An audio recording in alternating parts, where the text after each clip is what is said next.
हमने पिछले क्लास में पढ़ा था about dipole moment. Dipole moment क्या होता है? देखो एकदम सिंपल सा ये एक फिनोमेना है जो कि मॉलिक्यूल में एग्जिस्ट हो रहा है। डाइपोल मोमेंट डीएम ये क्या बोलता है कि अगर एक एटम है और दूसरा एटम है, इनके बीच में आराम से इधर जाकर लास्ट में ये दीजिएगा तुम्हारे पीछे वालों को दीजिएगा। मनन लेट आता अब क्या करें, तो शायद जोगी भी आता अगल बगल रहते क्या? आज लेट आएंगे टाइम पे थोड़ा सा टाइम पे एटलीस्ट अपन जो भी 8:35-40 तक तो स्टार्ट कर ही ले। ठीक है 8:35 मिनिमम मान के चलो, 8:35 पे अपन स्टार्ट कर ले तो 1-2 मिनट चल जाता है। तो ये जरा देखो ए और बी में अगर इलेक्ट्रोनेगेटिव डिफरेंस है और ए का इलेक्ट्रोनेगेटिविटी ज्यादा है तो इलेक्ट्रॉन ज्यादा किधर होंगे? इसके पास में। तो इस पे क्या आएगा? चार्ज डेल्टा नेगेटिव, इस पे कितना? Delta positive. सर यहाँ पे आपने पूरा नेगेटिव पूरा प्लस क्यों नहीं लिखा? बेटा ये पूरे इलेक्ट्रॉन इधर नहीं आ रहे, ठीक है ना ही इससे पूरा, अभी भी ये इलेक्ट्रॉन शेयरिंग में, तो पूरा चार्ज एक जगह से दूसरी जगह पे गया नहीं है। इसकी वजह से इसको बोलते हैं पार्शियल नेगेटिव, इसको बोलते हैं partial positive. Complete positive negative नहीं हुआ, पार्शियल हुआ है। अब सर पार्शियल कितना सर? हाफ 1/3 वो अपन बता नहीं सकते, सब केस में अलग अलग रहेगा। ठीक है इसका मतलब है कंप्लीट नहीं है, कुछ फ्रैक्शनल है। ठीक है वो कितना है फ्रैक्शनल वो अपने को पता भी नहीं है और ना ही अभी यहाँ पे निकाल सकते हैं। ठीक है इस गिवन डायग्राम से डेटा चाहिए रहेगा। अच्छा अब ये देखो इस पे डेल्टा नेगेटिव डेल्टा पॉजिटिव अगर पास है तो एक फिजिकल फिनोमेना क्रिएट होता है जिसको बोलते हैं डाइपोल। क्या बोलते हैं बेटा? डाइपोल। डाइपोल कहां से कहां है? पॉजिटिव से नेगेटिव, लेस इलेक्ट्रोनेगेटिव से मोर इलेक्ट्रोनेगेटिव। ये स्केलर है कि वेक्टर? वेक्टर। इसका फॉर्मूला क्या होता है? mu is equals to q into d, where q is the charge, d is the internuclear distance। इन दोनों के बीच में a और b के बीच में जो डिस्टेंस है that is d, internuclear distance। ठीक है mu is equals to qd। अच्छा अब नेक्स्ट अपन इसमें क्या देखने वाले, इसका डायरेक्शन पता ही है, डायरेक्शन बार बार इसमें वेक्टर फॉर्म है, डायरेक्शन आपको पता रहना चाहिए। अच्छा किसी एटम में सिर्फ लोन पेयर हो तो डायरेक्शन एटम से लोन पेयर की तरफ। देखो यहाँ पे ज्यादा इलेक्ट्रॉन है ना तो आपका एरो किधर है? ज्यादा इलेक्ट्रॉन के पास, और यहाँ पे पूरा गुब्बारा जो भी इलेक्ट्रॉन है ऊपर है तो ये ऊपर की तरफ होगा q into d। अच्छा फिर इसकी यूनिट बताए थे अपन ने, यूनिट पहला यूनिट ऐसे सब कोई नहीं बताएगा, ऐसा ही यूनिट अनुज क्या होता है? हाँ d ऐसा यूनिट होता है क्या? ऐसा यूनिट नहीं, ऐसा unit coulomb metre. Coulomb metre. CGS unit क्या होता है? पता नहीं, ESU सेंटीमीटर। जो सबसे कॉमन है वो कौन सा है? डिवाइड, कैपिटल D से डिवाइड मेजर करते हैं। अच्छा इसके अंदर फिर एक इंपॉर्टेंट चीज बताई थी मैंने, अगर किसी में म्यू 0 है, किसी में म्यू 0 है, म्यू 0 है तो पोलर की नॉन पोलर? म्यू का मतलब, म्यू 0 का मतलब उसके अंदर कोई भी नेट पोलैरिटी नहीं है, यानी क्यू चीज 0 में नेट अगर क्यू 0 है तो कोई भी पोलैरिटी नहीं है, तो इसको क्या बोलेंगे? Non polar. इस चीज को याद रख लेना। अगर म्यू की वैल्यू 0 के अलावा कुछ और है तो ये क्या होगा? पोलर। ठीक है अच्छा उसके बाद में अपन ने क्या किया था? सिमेट्री किया था कि डायटोमिक में देखा कि डायटोमिक में दो केस 1 बताया था। डायटोमिक केस 1 डायटोमिक, उसके अंदर फर्स्ट हमने देखा था होमो एटॉमिक। होमो एटॉमिक पोलर होते हैं कि नॉन पोलर? Non polar. उनका म्यू कितना होता है? 0। फिर आते हैं अपने डायटोमिक में hetero atomic. Hetero atomic means एक एटम कुछ और है दूसरा एटम कुछ और है, जैसे ये HF, जैसे ये HF। अच्छा अब इसके अंदर एक H है, दोनों की इलेक्ट्रोनेगेटिविटी डिफरेंस है तो ये पक्का से पक्का डाइपोल मोमेंट शो करेगा। ठीक है, तो आपको कंपेयर करा था मैंने HF, HCl, HR, sorry HBr and HI, ठीक है, वो क्लियर है। फिर नेक्स्ट आता है पॉलीएटॉमिक। पॉलीएटॉमिक में अपन केस 1 कर रहे थे। पॉलीएटॉमिक में केस 1 था, पॉलीएटॉमिक में केस 1 था। केस 1 कौन सा था? क्या है? Molecular symmetry. ठीक है, अब सिमेट्री हुआ तो क्या होता है? नेट म्यू कितना होगा? 0। कैसे? जैसे अपन ने एक देखा कि ये A और B है, हाइब्रिडाइजेशन इसका sp है। शेप क्या होता है sp का? लीनियर। sp का शेप क्या होता है? लीनियर। एक वाला इधर खींचेगा, एक वाला इधर खींचेगा, नेट कितना? 0। अगर sp2 हो तो ट्राइगोनल प्लेनर। sp2 हो तो trigonal planar. Hybridisation sp2, hybridisation कितनी है? sp2। म्यूनेट 0। पोलर के नॉन पोलर याद रहना चाहिए। फिर नेक्स्ट वाली क्या होती है? sp3। क्या शेप का नाम क्या होता है? टेट्राहेड्रॉन। फिर 5 में कितना होगा? Trigonal bipyramidal. ठीक है, उसका म्यू 0। फिर 6 में ऑक्टाहेड्रॉन या स्क्वायर बाइपिरामिडल, उसका म्यू 0। फिर 7 में पेंटागोनल बाइपिरामिडल, उसका भी म्यू 0। ठीक है, कहां से पता चला? सिमेट्री से पता चला। अच्छा, फिर कुछ मॉलिक्यूल्स होते हैं जिनके पास में सिमेट्री नहीं है। सिमेट्री ना होने के 2 रीजन हो सकते हैं। या तो जैसे कोई एटम है, उसकी जगह पे क्या जाए? लोन पेयर आ जाए। क्या जाए? लोन पेयर आ जाए। दूसरा एक और क्या चीज हो सकती है? आपका एलिमेंट चेंज हो जाए। जैसे A है, ये B है, ये B है, और यहाँ कोई C एलिमेंट आ जाए। तो ऑब्वियस है, अगर 2 एलिमेंट्स होंगे तो मोस्ट प्रोबेबली उनके इलेक्ट्रोनेगेटिविटी वैल्यू क्या होगी? डिफरेंट हो जाएगी। अगर इलेक्ट्रोनेगेटिविटी वैल्यू डिफरेंट है, पोलैरिटी डिफरेंट होगी। पोलैरिटी डिफरेंट है तो डाइपोल मूवमेंट होगा। ठीक है, अपन ने एग्जांपल सारे करा दिए थे आपको। कितने? अरे एक्सेप्शन बताए थे मैंने। रियलिटी बताओ, वो एक्सेप्शंस ऐसा कुछ नहीं, बहुत बड़ा एक्सेप्शंस है कि ऐसा होना चाहिए था बट ऐसा हुआ। मैंने इतना बताया था कि अगर लोन पेयर और जनरली एटम्स डिफरेंट हो तो आपका मॉलिक्यूल क्या हो जाता है? Generally that has some mu का वैल्यू। बट इसमें क्या था? मॉलिक्यूल क्या रहा था? सिमेट्रिकल आ रहा था ना। एक तो HCF2, दूसरा क्या बताया था? HCF4 बताया था। दोनों में क्या आ रही थी? सिमेट्री। ठीक है, और उनका म्यू कितना हो जा रहा था? 0। तो नेचर कैसा हो गया? ठीक है, तो अभी इसके कुछ आगे एप्लीकेशंस है, वो अपन करने वाले हैं। ओके, मैंने ये बता दिया था। चलो एक और लिख लो, ये आपको बाद में आगे भी पढ़ाया जाएगा। दिस इज I2Cl6,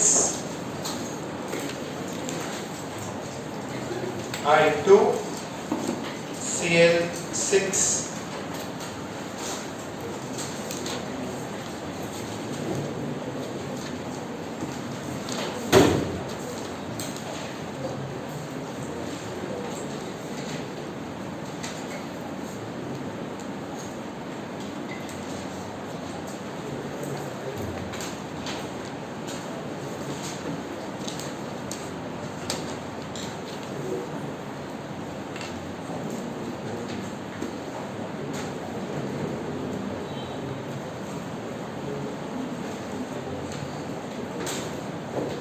इसका स्ट्रक्चर बना सकते क्या?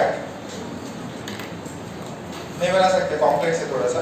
ये देखिए, अच्छा कितने आयोडीन है? क्लोरीन। तो सिमेट्रिकल मॉलिक्यूल जैसा कुछ लग रहा है। ठीक है, तो एक आयोडीन को कितने क्लोरीन मिल सकते हैं? 3। तो आयोडीन में 3। आयोडीन में कितने? आउटर मोस्ट ऑर्बिट में कितने इलेक्ट्रॉन होते हैं? 7 होते हैं। ओके, ये देखिए ऐसा कुछ सीन रहेगा।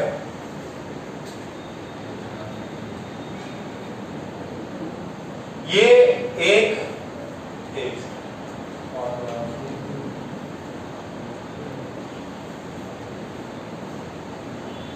होना चाहिए। हाँ यार चलो, ये जो कंपाउंड होता है उसमें ऐसा कुछ एग्जिस्ट होता है।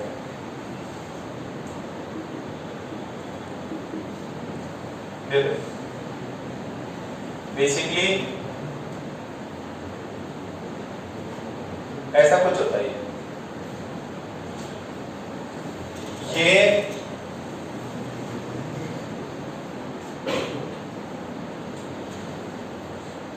देखो आई है 2, क्लोरीन कितने हैं?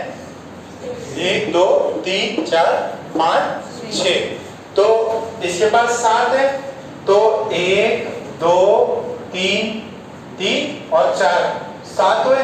अब ये जो इलेक्ट्रॉन है ये एक्स्ट्रा इससे बॉन्डेड बॉन्ड बनाने का ट्राई करता है। ये आयोडीन किसका है? इसका। ये वाला क्लोरीन किससे अरेंज करना चाहता है? ये क्लोरीन इस वाले को लोन पर अपना देना चाहता है और ये वाला क्लोरीन इसको देना चाह रहा है। ठीक है, तो ऐसा स्ट्रक्चर होता है इसका। अच्छा, अब ये स्ट्रक्चर देखो, ध्यान से देखोगे तो कौन ज्यादा इलेक्ट्रोनेगेटिव? क्लोरीन की आयोडीन? क्लोरीन। तो मूवमेंट इधर ट्रांसफर होगा, इधर ट्रांसफर होगा, नेट कितना होगा? 0। देखो इसमें लोन पेयर है, लोन पेयर ऊपर और ये लोन पेयर नीचे, तो 0 क्या? और इसके अंदर क्या है? इधर इधर, तो इसका इधर, तो ये इसके अपोजिट में, इसका इधर, इसका अपोजिट में, फिर इसका यहाँ पे ये क्लोरीन इधर खींच रहा होगा, ये क्लोरीन नीचे खींच रहा होगा, 0। ये क्लोरीन इधर खींच रहा होगा, ये क्लोरीन इधर खींच रहा होगा, कितना है? 0। तो ये वाला स्ट्रक्चर कॉपी कर लो, म्यू एस 0।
वो है ना?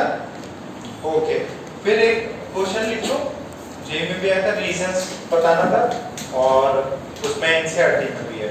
तो लिखो, पहले एक लिखो, डाइपोल मूवमेंट, क्वेश्चन है डाइपोल मूवमेंट ऑफ NH3,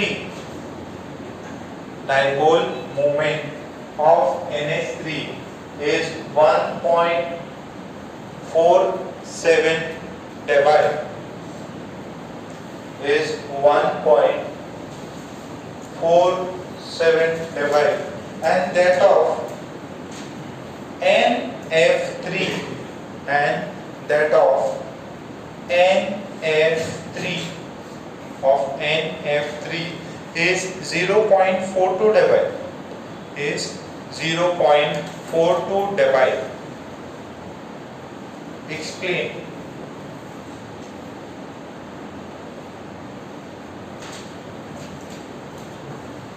ऐसा क्यों? एक्सप्लेन करिए कि NH3 में तो ये है और NF3 में इतना ही है, तो अपन ने दोनों का हाइब्रिडाइजेशन क्या है? sp3, दोनों का ये sp3 है, तो एक N, ये H, ये H और ये H, दूसरा ये N, ये F, ये F और ये F, ठीक है। अच्छा आपको बताना है कि यार ऐसा क्यों कि इसका तो 0.42 है और इसका 1.43, इसका ज्यादा क्यों हुआ? तो सिंपल सा बात है, यहाँ नाइट्रोजन और हाइड्रोजन में कौन ज्यादा इलेक्ट्रोनेगेटिव? कौन? नाइट्रोजन। तो बॉन्ड डाइपोल मोमेंट किधर डायरेक्टेड होगा? यहाँ की तरफ। इधर कहाँ पे होगा? ऊपर की तरफ। यहाँ कहाँ होगा? ऊपर की तरफ। और इधर किधर होगा? यहाँ पे भी ऊपर की तरफ। तो ये और ये सभी का डायरेक्शन किधर है? ऊपर की तरफ। जरा इसमें देखो, ये वाला ऊपर की तरफ, ये वाला, इनमें कौन ज्यादा इलेक्ट्रोनेगेटिव है? फ्लोरीन। तो डाइपोल मूवमेंट किधर होगा? इधर, इधर और इधर।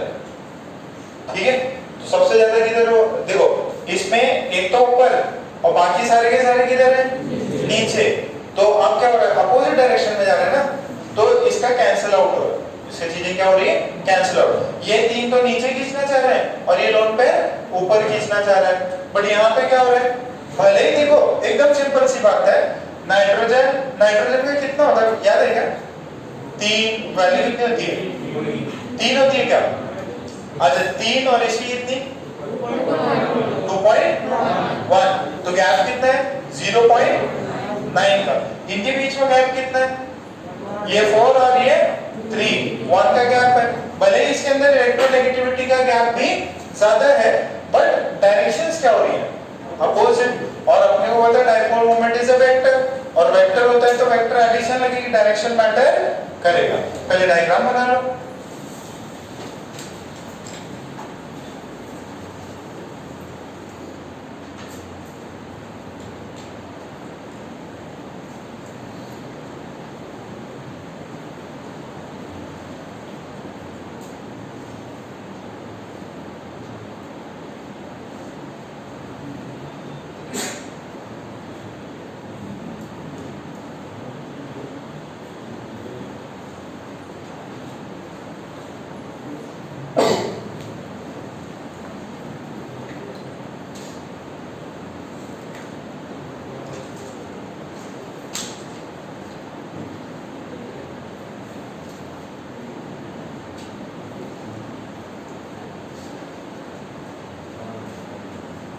All the ये BM क्या है? ठीक है।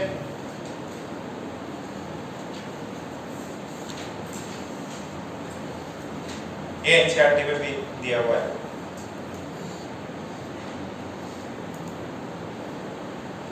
आपको 4 रीजन दे सकता है। चौधरी इसमें ज्यादा क्यों होगा बेटा? NH3 का एक ही डायरेक्शन होगा।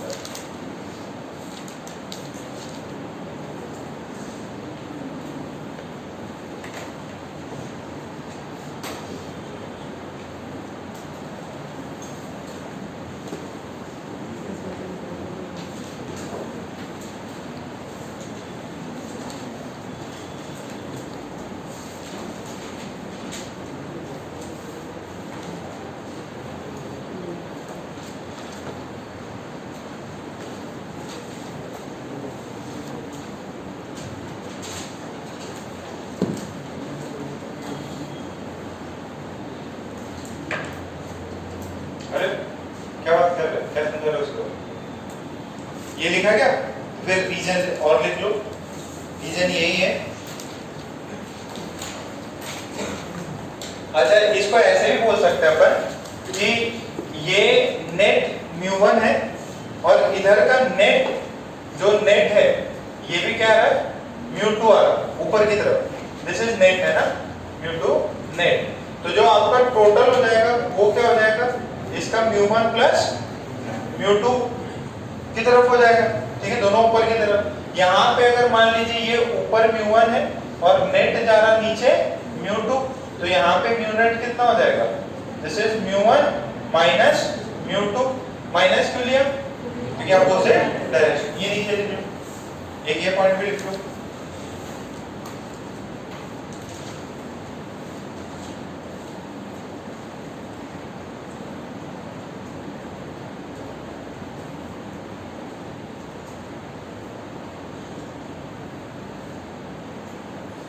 उसमें लिख लीजिए in NH3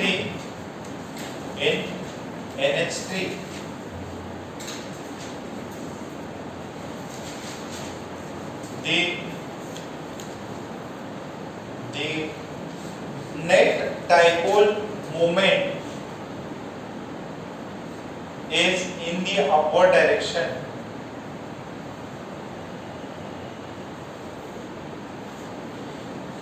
The net dipole moment is in the upward direction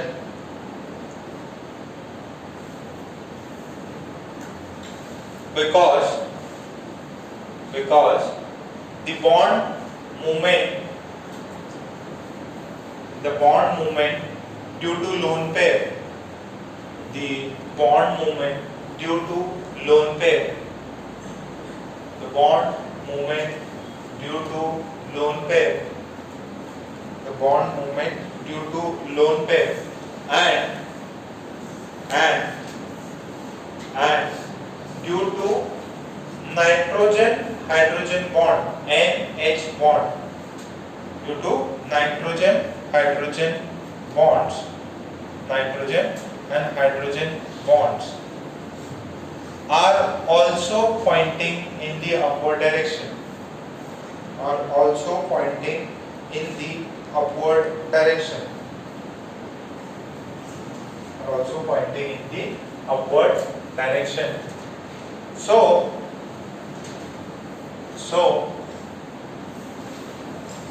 the net dipole is increased. So the net dipole is increased.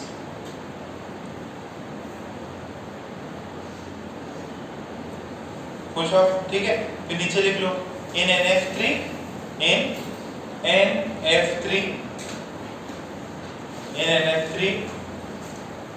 the dipole moment in NF3 the dipole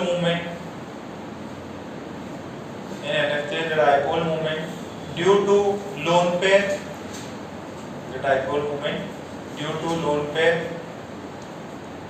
dipole moment due to lone pair and the NF bond, capital N capital F, NF bond are in opposite direction, so the net dipole moment is reduced. So the net dipole moment is reduced.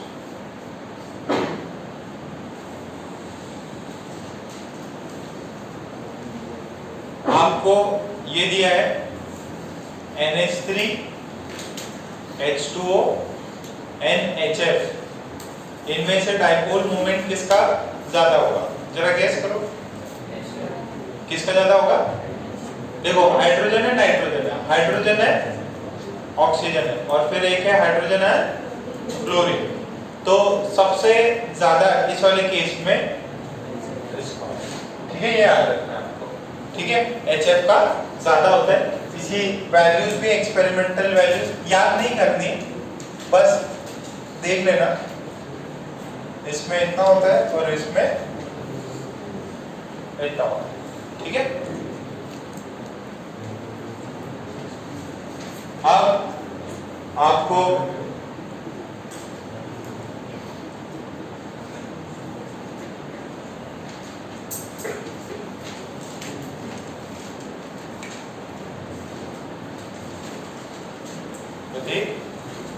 कितना है? इसका कितना है? सबसे ज्यादा dipole moment H2O। देखो electronegative hydrogen है common sub में, फिर चेंज कौन कर रहा? Oxygen, sulphur, selenium and selenium. तो इसके अंदर सबसे हाईएस्ट इलेक्ट्रोनेगेटिविटी ऑक्सीजन की, तो सबसे ज्यादा। देखिए मैंने ये लिखा था क्या, चार्ज और डिस्टेंस में ज्यादा डोमिनेटिंग कौन होता है? चार्ज, ठीक है, मोस्ट ऑफ द केसेस में। बट केमिस्ट्री है, केमिस्ट्री में क्या रहता है? एक्सेप्शन, कहीं ना कहीं एक्सेप्शन मिल ही जाएगा। तो ये तो लिख लिया सबने पक्का? प्रदीप उसने भी लिख लिया क्या? समझो तो और कौन बैठे थे होता है? तुम्हारी कुटाई भी करी फिर भी उसके साथ बैठे थे। क्या समझो? कुछ खिलाए पिलाए के उसको? ओके, नेक्स्ट लिखो। फाइंड द डाइपोल मोमेंट्स, और कंपेयर ही करना है, dipole moments of the following dipole moments of the following.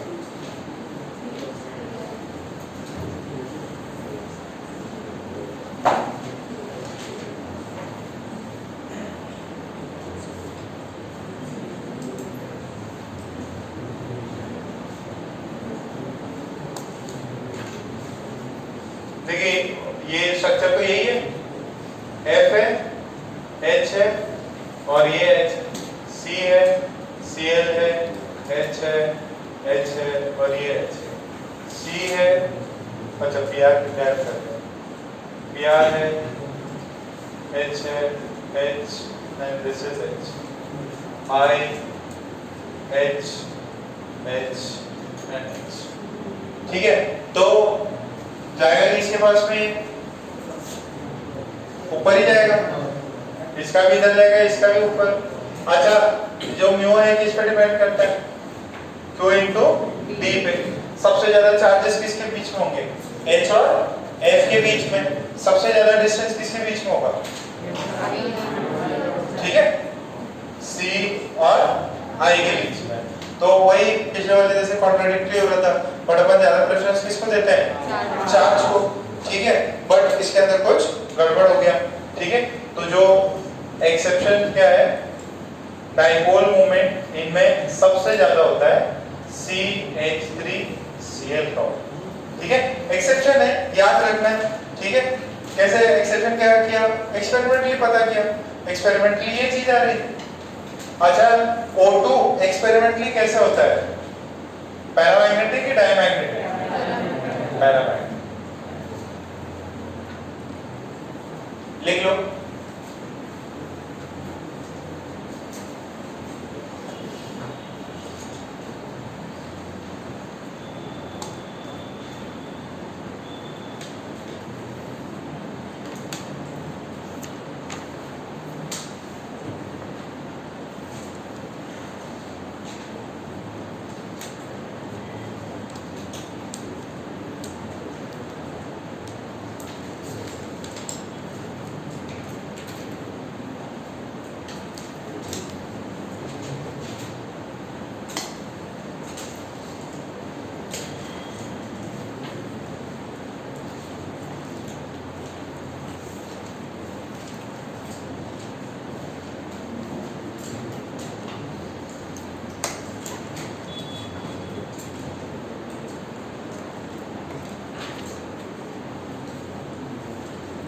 ठीक है?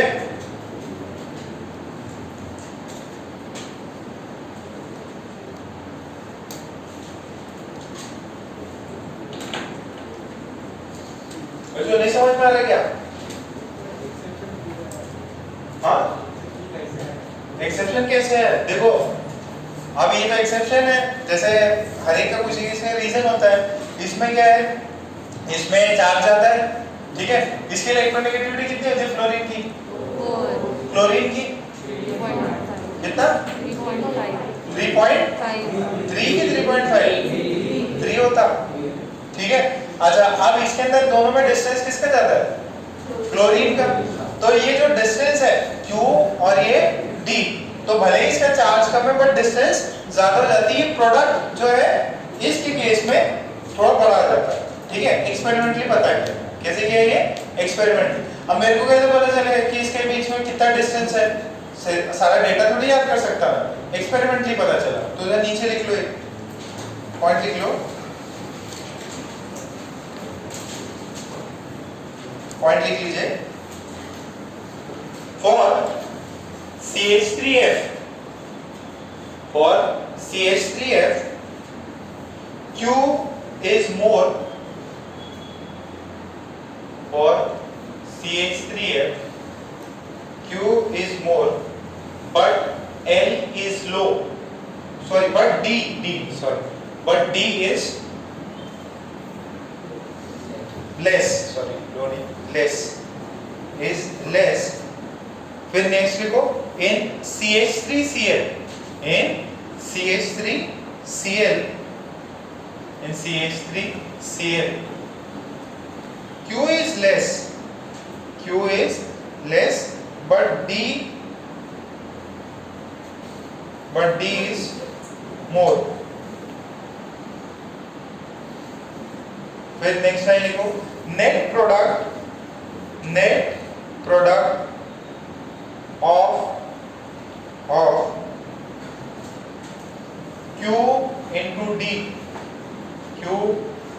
D is higher for CH3Cl, is higher for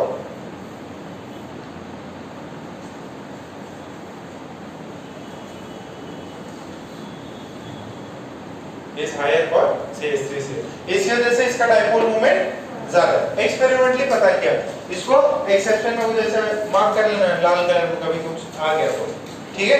फिर एक नेक्स्ट हेडिंग डाल लो, application of dipole moment, application of dipole moment.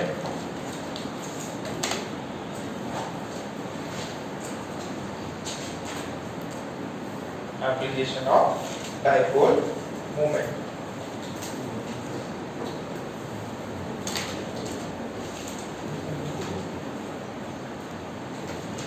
Application of dipole moment. इसके अंदर पहला application में लिखे पोलर नेचर, पहला एप्लीकेशन पोलर नेचर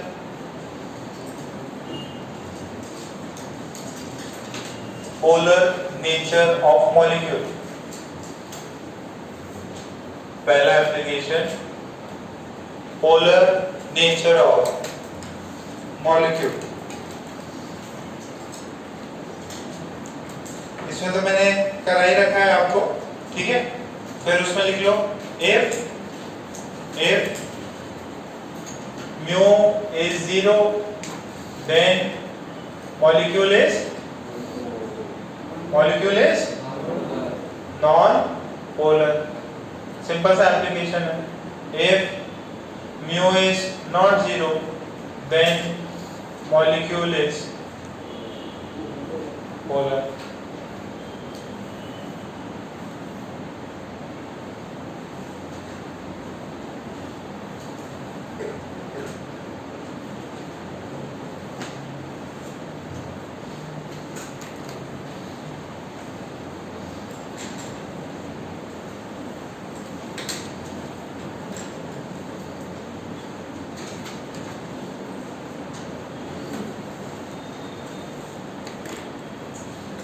इसमें लिखाने की कोई जरूरत नहीं है ना, सब आपको पता है। लीनियर है, स्क्वायर पिरामिडल है, सॉरी स्क्वायर बाइपिरामिडल है, ये सिर्फ स्क्वायर प्लेनर है। सिमेट्रिकल में म्यू 0 हो जाता है, नॉन सिमेट्रिकल में पेन शेप एंगुलर शेप में कुछ ना कुछ वैल्यू आ जाती है, पिरामिडल में कुछ ना कुछ वैल्यू आ जाती है, जो मैंने पहले से आपको करा दिया था। पॉलीएटॉमिक डायटॉमिक सब मैंने करवा रखा है, ठीक है।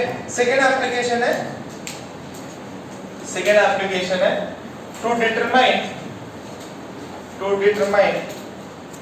percentage ionic character in molecule, to determine percentage ionic character, to determine percentage ionic character in, to define percentage ionic character in a molecule. अच्छा याद है क्या कोवेलेंट कंपाउंड में आयनिक कैरेक्टर कैसे दिया जाता है? बाय यूजिंग, नहीं किस नाम था ना रूल का, फजान रूल ने क्या बोला था कि जैसे एक कैटायन है और एक एनायन है। कैटायन में क्या होती है? पोलराइजिंग पावर होती है, और एनायन का क्या होता है? पोलराइजेशन होने की वजह से क्या होता है, उसके अंदर उसका इलेक्ट्रॉन क्लाउड क्या हो जाता है, डिस्टॉर्ट हो जाएगा, और उसके अंदर कौन से कैरेक्टर आने लगेंगे, नहीं आयनिक, सॉरी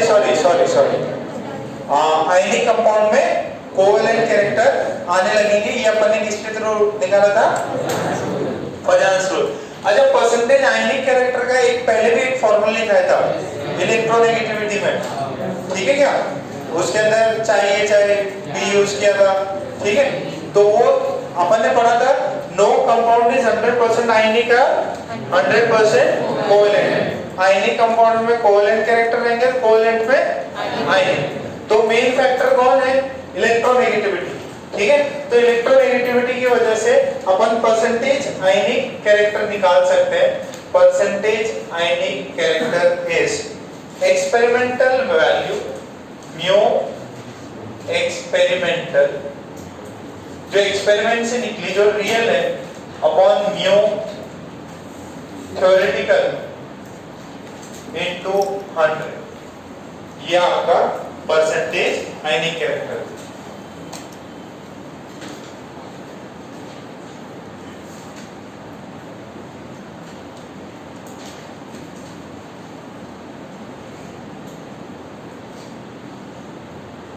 उसका क्वेश्चन मैंने देखा था, वो BeF2 था ना, उसके अलग अलग रीजंस दिए हुए हैं, सब में मुझे सेम नहीं ज्यादा, बट BeF2 को माना, BeF2 को माना, और रीजन हाइड्रेशन एनर्जी बोला है कि छोटा साइज है तो ज्यादा हाइड्रेट हो जाता है, इसकी वजह से ज्यादा सॉल्युबिलिटी उसकी, ये रीजन दिया हुआ है, ठीक। तो mu experimental upon mu theoretical, तो यहाँ पे लिख लें म्यू एक्सपेरिमेंटल के, म्यू एक्सपेरिमेंटल लिख लीजिए, it is the real, it is the real observed value of dipole moment. It is a real observed value of dipole moment. फिर लिखिए म्यू थ्योरेटिकल, फिर नेक्स्ट लिखिए म्यू थ्योरेटिकल, सॉरी थ्योरेटिकल में लिखो mu theoretical में लिखो, it is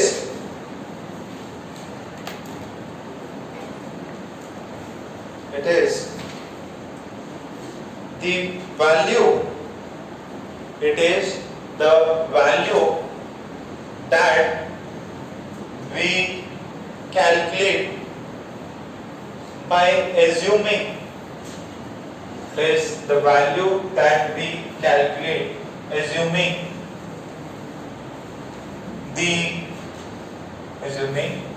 the entire charge transfer, by assuming the entire charge transfer. देखो, जो आपको बोलते हैं एक्सपेरिमेंटल वैल्यू, आपको बोले रियल वैल्यू, ये बोले आपको बोले observed value, real, experimental, observed value, all these three terms mean same thing. Actual reality में कितनी है कैसे पता चलेगा, अपन एक्सपेरिमेंट करेंगे, एक्सपेरिमेंट से क्या करेंगे, ऑब्जर्व करेंगे। अच्छा, एक होते हैं थ्योरेटिकल, ऐसे हमने माना, मैंने पेन पे मान के सब कुछ कर दिया कि दुनिया गोल है, ठीक है, और मैं इसी दुनिया को चला रहा हूँ, ठीक है, तो वो अपन ने पेपर पे बैठ के मान लिया, तो दोनों का रेशियो लेके इनटू 100 करेंगे, परसेंटेज मिल जाएगा। एक क्वेश्चन लिखो, इजीली समझ में आ जाएगा। अच्छा, इसके अंदर जो मानना होता है ना थ्योरेटिकल में, उसमें मान लेते हैं पूरा एक इलेक्ट्रॉन ट्रांसफर हो गया, पूरा एक इलेक्ट्रॉन ट्रांसफर हो गया। तो एक सिंपल सा क्वेश्चन लिख लो, for HCl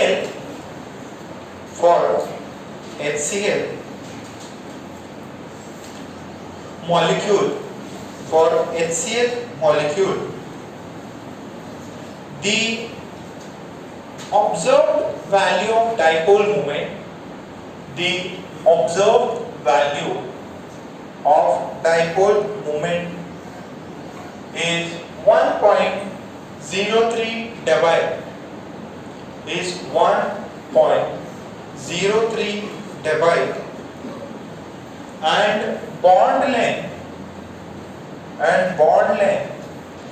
is 1.275 angstrom, and bond length is 1.275 angstrom. Then calculate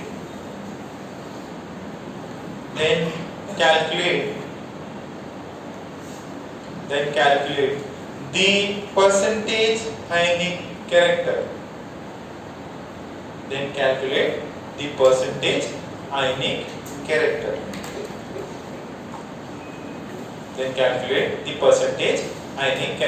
okay, तो बॉन्ड लेंथ दे दिया आपने, म्यू ऑब्जर्व दे दिया, तो एक सेकंड देखो, म्यू ऑब्जर्व या म्यू क्या बोलेंगे, एक्सपेरिमेंटल, इसकी वैल्यू तो आपने बोल दी 1.03 डबल।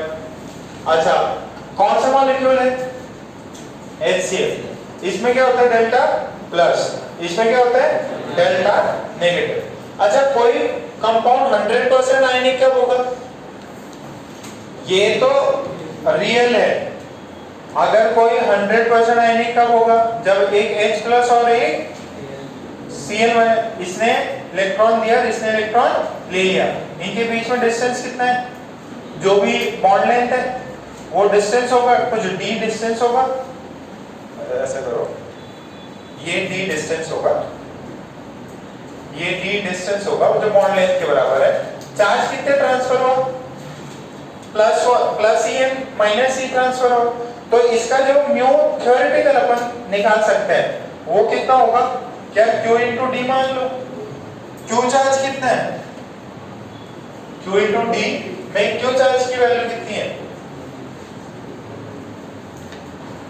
अरे पूरा एक इलेक्ट्रॉन ट्रांसफर हुआ ना, तो म्यू थ्योरेटिकल इज पूरा इलेक्ट्रॉन, और कितने डिस्टेंस पे रखना है, डिस्टेंस उतना ही रखिए, डिस्टेंस जो दिया हुआ है, तो E का चार्ज ESU में कितना होता है,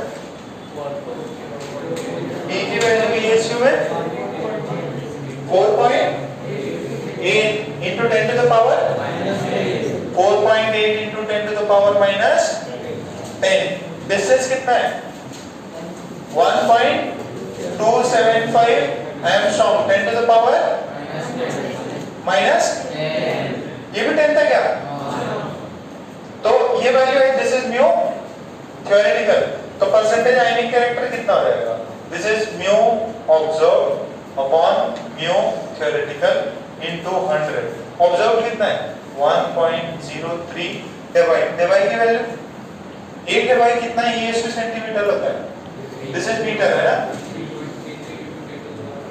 नहीं 1 dBi कितना ESU सेंटीमीटर होता है, 10 raised to minus 18, और कुछ भी रहता है बस इतना ही है, पक्का, ओके, तो ये अपना ESU सेंटीमीटर क्या, अच्छा ऊपर वाला देखो थ्योरेटिकल वैल्यू, ये मीटर में, इसको सेंटीमीटर में कन्वर्ट करना है तो किससे मल्टीप्लाई करना पड़ेगा,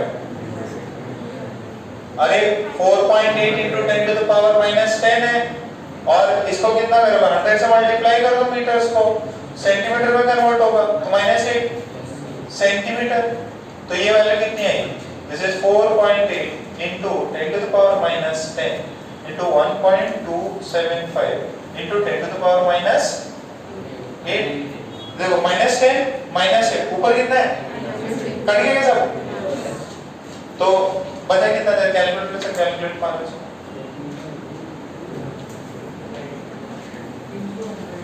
इनटू 100 पे रहेंगे, कितना आएगा, कैलकुलेटर निकाल या वैसे कुछ कर लो, आपको एजेंट कैलकुलेटर से निकालो, एकदम सिंपल सा है, कितना आ रहा है 16.8 पक्का? ट्राई करो।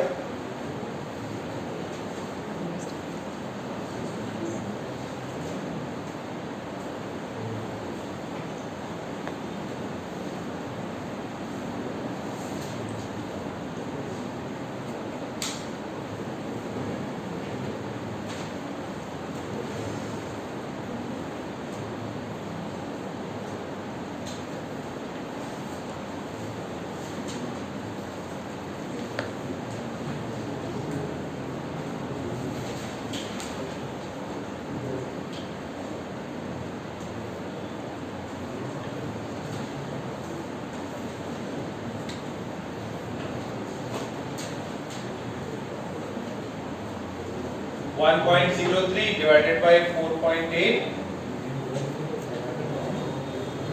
ये डाउट है कि थ्योरेटिकल में? थ्योरेटिकल में मैंने मान लिया कि पूरा एक इलेक्ट्रॉन ट्रांसफर हो गया, कुछ डेल्टा नहीं, कुछ delta partial positive partial negative, पूरा नेगेटिव पूरा पॉजिटिव, तो ये इस वजह से चार्ज को ई लिखा। कितना आ रहा है यार? 16.8 पक्का? 16.8% उसके अंदर आयनिक कैरेक्टर 16.8 या 17 कह रहा हूं, जो भी आपको ऑप्शन में दे। फॉर्मूला क्या है? Mu theoretical upon sorry mu experimental upon mu theoretical into 100। Mu theoretical आपको निकालनी होगी बाय एज्यूमिंग कंप्लीट एक इलेक्ट्रॉन का चार्ज ट्रांसफर हुआ 10, और वैल्यू याद रख लेना, इसको ईएसयू में लिखना है, इसको ईएसयू में और ये सेंटीमीटर में, और जो भी आपको यूनिट सी हो उसके अकॉर्डिंग करें। ठीक है, तो एक और क्वेश्चन ले लेते हैं।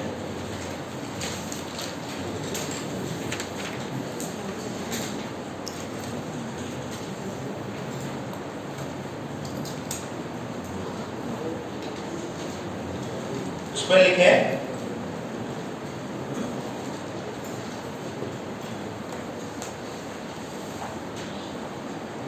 the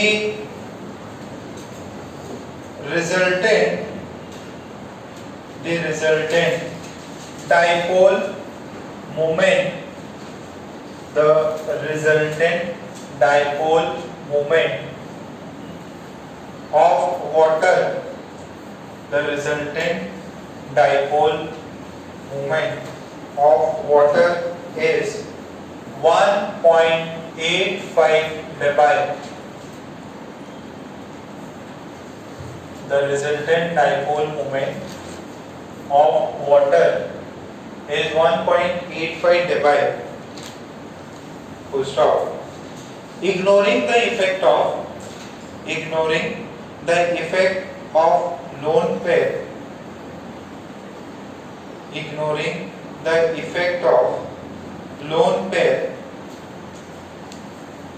Calculate the bond moment.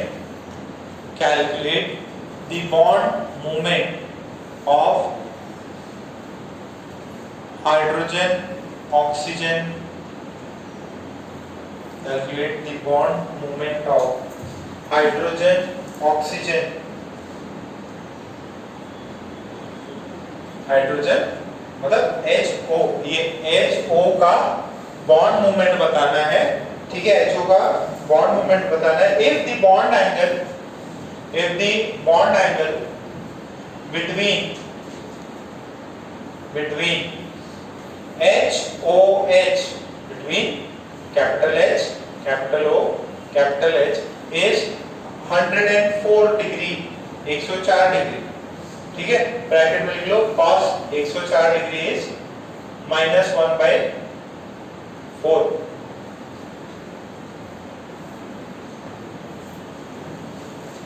Hydrogen का शेप क्या होता है?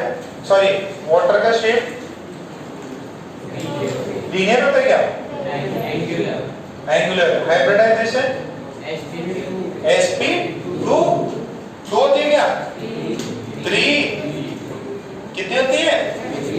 अरे 2 लोन पे 2 बॉन्ड, टोटल 4 हो तो स्टेरिक नंबर 4 के लिए sp3। तो शेप क्या हो गया? बेंड एंगल कितना है? तो ये बोल रहा है देखो ये इधर भी जाएंगे, लोन पेयर भी जाएंगे, ऑक्सीजन से लोन पेयर, बट इसको क्या करना है अपने को? इग्नोर। और ये यहाँ पे कौन ज्यादा है? लेस ये है, ज्यादा ये है, तो डाइपोल मोमेंट ऐसा आएगा क्या? अच्छा, इसके वजह से कुछ नेट आएगा, इसको इग्नोर कर दो। लोन पेयर वाले को क्या बोला उसने? इग्नोर करने बोला है, एंगल दे दिया है, बोला है कि इसका x होगा तो इसका भी कितना होगा? x। दोनों के बीच में एंगल कितना होगा? दोनों वेक्टर्स के बीच में एंगल कितना है? कितना है? 104। 104 एंगल है। आपको बताना है x की वैल्यू कितनी होगी अगर नेट की वैल्यू कितनी है? 1.85 निकल गया। फॉर्मूला था क्या कुछ? रिजल्टेंट का वैल्यू कितना था? Under root mu1 square plus mu2 square plus 2 mu2 cos थीटा। एंगल कितना है यहाँ पे? 104। इसकी वैल्यू निकाल दो इसी से।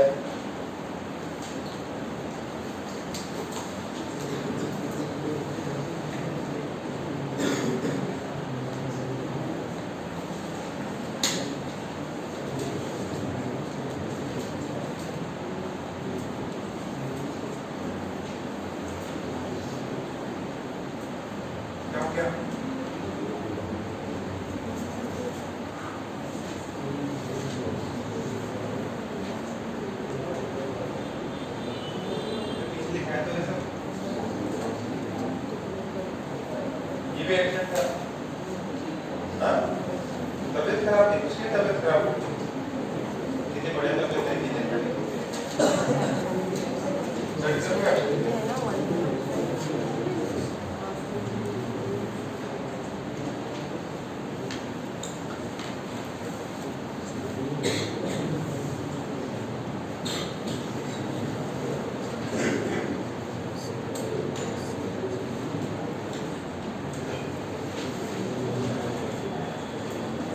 ये भगवान ये क्या कर दिया?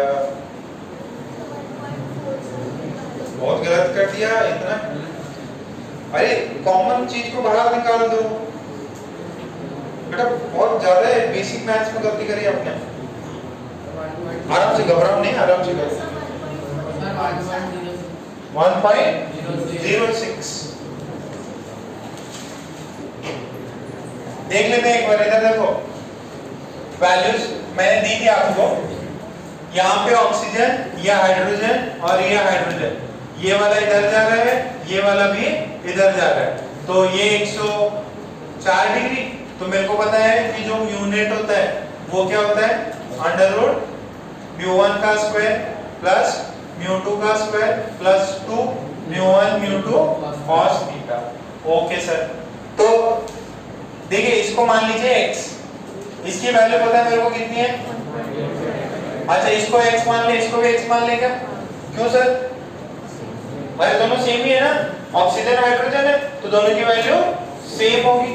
तो इसको x स्क्वायर माना, इसको भी x स्क्वायर मान लिया। ये कितना हो जाएगा? 2x into cos 104 degree. तो यहाँ से ये वैल्यू कितना है? x square plus x square 2x square. फिर ये कितना है? 2x square. ये कितना है? अरे बेटा ये माइनस का इसी मल्टीप्लाइड है ये, और ये प्लस साइन अलग है, ठीक है? तो ये कितना हो जाएगा? दिस इज 2x स्क्वायर, और ये कितना हो जाएगा? माइनस x स्क्वायर बाय, ठीक है? अब ये 2x स्क्वायर है, ये minus x square by half है, तो कितना होगा ये?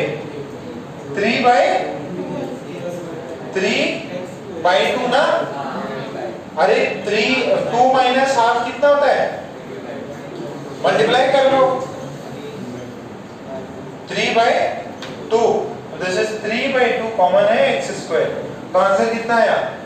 Under root 3/2x, this is 1.85। तो यहाँ से x की वैल्यू कितनी आ जाएगी? x की वैल्यू आ जाएगी 1.85 into रूट 2/3। तो यहाँ से x की वैल्यू आएगी, बेटा डिस्कस मत करो, एकदम शांत रहो। ये x की वैल्यू, ठीक है? ऑप्शन में भी यही दिया हुआ था। ऑप्शंस में भी यही दिया हुआ था। अब आपको कैलकुलेटर यूज करना पड़ जाएगा इसके लिए। जब बुकलेट निकालो, कितने लोग बुकलेट नहीं लाए आज? बुकलेट नहीं लाए थे? कौन नहीं लाया था? तुम भी नहीं लाए? क्यों? और भारी होती क्या? बुकलेट निकालो।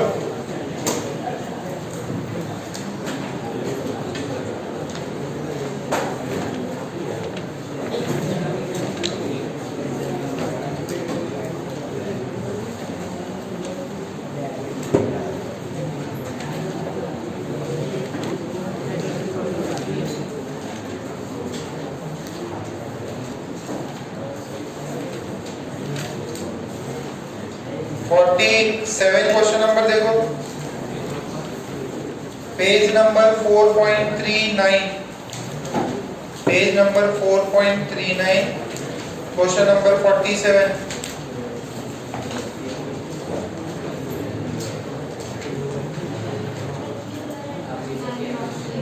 H2S किसका भाई है?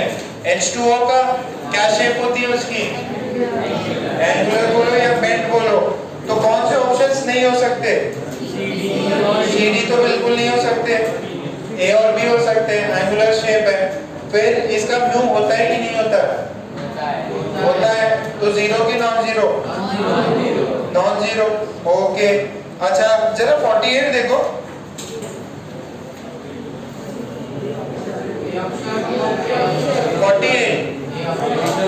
कराएंगे एक्सेप्शन, तो उसको मार्क कर लो, एक्सेप्शन है वो। 48 नंबर का जो है एक्सेप्शन है बेटा। बेटा ऐसा होता है ना, कहीं जब पढ़ते हैं ना एक्सेप्शन तब याद रहता है, वो तो पीरियड ऑफ टाइम क्या था आदमी भूल जाता है।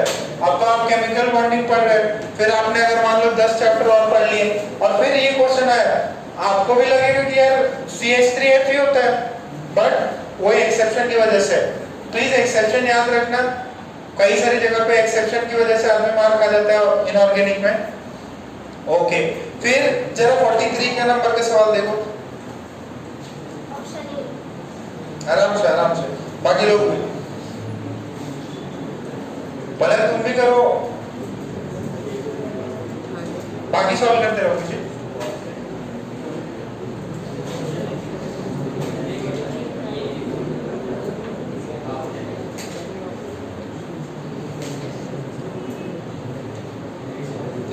क्या बता रहा है? ये दो वेक्टर्स हैं, किसमें सबसे ज्यादा मैक्सिमम वैल्यू आएगी? क्यों?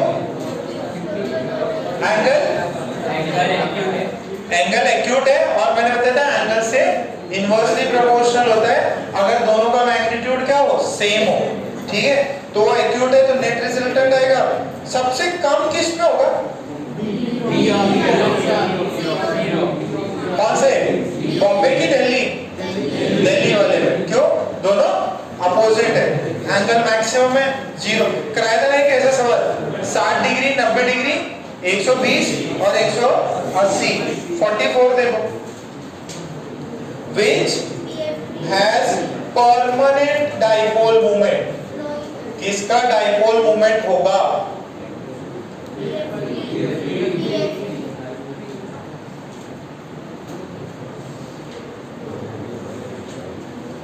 आगरा, बॉम्बे, कलकत्ता, दिल्ली। स्ट्रक्चर बना के देख लो, स्ट्रक्चर बनाओ। पहला वाला कौन सा है? SI F4। अरे जिस बच्चे को हाइब्रिडाइजेशन नहीं आता उसको मानो ये सब चीजें कुछ भी नहीं होगी। हाइब्रिडाइजेशन सबसे इंपॉर्टेंट है। ये कौन है? सिलिकॉन। सिलिकॉन किसका भाई होता है? किस फैमिली का होता है? कार्बन। तो कार्बन अपने वो होता है, सिलिकॉन इधर होगा, 4 वैलेंसीज होती है। क्या शेप है इसका? टेट्राहेड्रल। सिमेट्रिकल है अनसिमेट्रिकल? सिमेट्रिकल है, तो म्यू कितना होगा इसका? 0। फिर नेक्स्ट में कौन था? BF3। BF3 बोरॉन है, बोरॉन में आखिरी ऑर्बिट में कितने इलेक्ट्रॉन? 3 होते हैं। तो ये F शेप कौन सी है? Triangular planar. सिमेट्रिकल है कि अनसिमेट्रिकल? एंगल कितना होता है? 120। म्यू की वैल्यू 0। फिर नेक्स्ट कौन है? PCl 5 बना लो एक बार। PCl5 की PCl5 का स्ट्रक्चर कैसा होता है? PCl5 का स्ट्रक्चर ट्राइगोनल। अरे देखते से नहीं चमकता क्या? PCl5 इसका मतलब प्रैक्टिस नहीं करी आप लोगों ने। PCl5 अरे स्टेरिक नंबर कितना है? हाइब्रिडाइजेशन तो कितने बार एग्जांपल में ले रखा हूं यार। ये Cl सिमेट्रिकल है क्या? अच्छा अगर सिमेट्रिकल है तो म्यू 0। फिर दूसरा कौन बचा? 3 ऑप्शन हो गए, किसी में नहीं है। चौथे में होगा किसमें? PCl3 शेप कैसा हो जाएगा? सर PCl5 और PF3 है क्या? हाँ कोई मैटर नहीं करता, PF3 कर लो PCl3 कर लो, दोनों हेलोजेंस है, मैटर नहीं करेगा, सेम ही आंसर आएगा। तो क्लोरीन चेन मान लेना है। इसमें कितना हो जाएगा? अच्छा इलेक्ट्रॉन कहाँ डालेंगे? इस पे ऊपर डालेंगे कि इस पर डालेंगे? यहाँ डाला तो ये शेप का नाम क्या है? Seesaw. This is fluorine fluorine fluorine and fluorine. T shape है, सिमेट्रिकल है कि अनसिमेट्रिकल? अनसिमेट्रिक किसकी वजह से? Because of lone pair. गप्पे चप्पे मत मारो।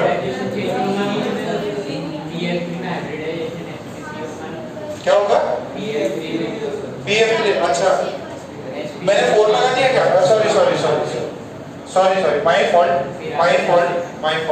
ये पिरामिडल हो गया, मैंने कुछ अलग ही कर दिया था, P4 कुछ कर दिया था, गलत कर दिया मैंने। ये कितना हो जाएगा? This is P lone pair, my fault, गलती हो गई। ये देखो ये है बेटा PF3। अब इसका हाइब्रिडाइजेशन देखो 1 2 3 इलेक्ट्रॉन ये और 2 इलेक्ट्रॉन ये, 5 हो गए। शेयरिंग नंबर जो है इसका 4 ही आ रहा है, क्यों आ रहा है? 3 तो सराउंडिंग एटम और एक लोन पेयर, तो इस वजह से इसका क्या शेप आएगा? पिरामिडल। डाइपोल मूवमेंट होगा कि नहीं होगा? Permanent dipole. तो आंसर क्या आ जाएगा उसमें? कलकत्ता वाला ऑप्शन, सी ऑप्शन। ओके फिर नेक्स्ट देखो 45। Which of them has least dipole moment? Least का मतलब 0। किस में होता है? CO2। क्या शेप होता है CO2 का? लीनियर का म्यू कितना? 0। ओके ये हो गया। जरा 49 करो। नहीं एक सेकंड, 49 नहीं कर पाओगे, क्लोरोबेंजीन का दिया हुआ है वो निकालना है, ये नहीं कर पाओगे, रहने दो। फिर पेज खोल के 4.43 पे आ जाओ।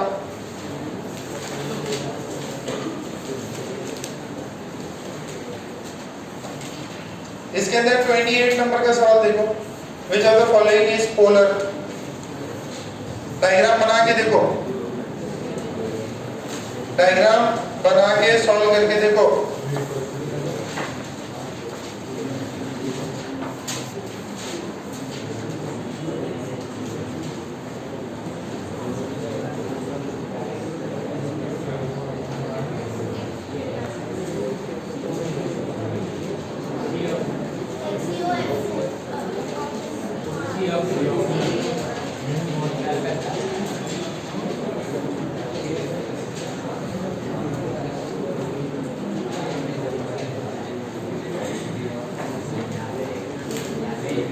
पोलर कौन सा होगा? पोलर है तो म्यू 0 होगा कि non zero? Non zero. HCF4 तो मैंने बताया था, क्या शेप है? स्क्वायर, एक्सेप्शन में था। फिर SO3 का क्या शेप है? Triangular planar. फिर ICl4 माइनस देखो, I में होते हैं 7, माइनस हो गया तो 8 इलेक्ट्रॉन हो गए और 4 फ्लोरीन है, तो 8 इलेक्ट्रॉन 4 फ्लोरीन, तो sp3d2। ठीक है, this is exactly same as first option HCF4। तो बचा कौन सा है? HCOF। इसके अंदर शेप क्या होगी जरा सोचो? स्क्वायर प्लेनर कैसे हो जाएगा? स्क्वायर पिरामिडल XCO 5 बॉन्ड है ना, XCOF4 की बात कर रहा था मैं, थर्ड ऑप्शन। एक लोन पेयर आ जाएगा तो वो पूरा सिमेट्रिकल नहीं है, ठीक है, लोन पेयर है और एक साइड में ऑक्सीजन है तो पूरा सिमेट्रिकल नहीं है, आंसर ही है। अच्छा जरा 29 देखो, बहुत छोटा सा सवाल है, बोर्ड की बुक में है ना, एनसीईआरटी में लिखा हुआ ये शॉर्ट एग्जांपल्स में, एक NH3 और दूसरा कौन है NH3, किसका ज्यादा होता है? क्यों ज्यादा होता है? क्योंकि सारे लोग एक ही डायरेक्शन में पॉइंटेड होते हैं, तो किसका ज्यादा है? बॉम्बे की कलकत्ता? बॉम्बे, ठीक है, ओके बॉम्बे हो गया। 32 करो, 32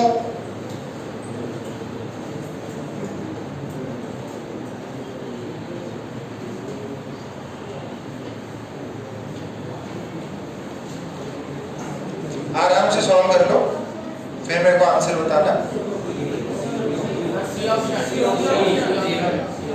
बाकी सारे सही है?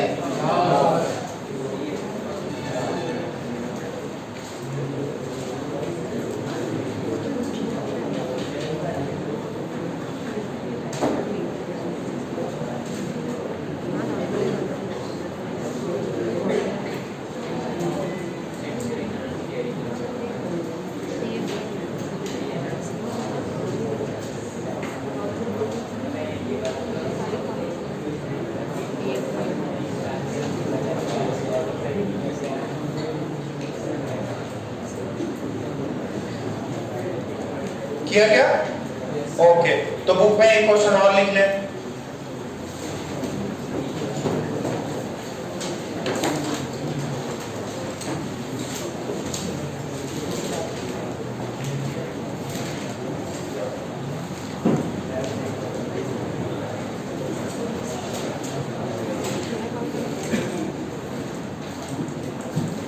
क्या हो गया सीखिए, बता रहे थे उसको?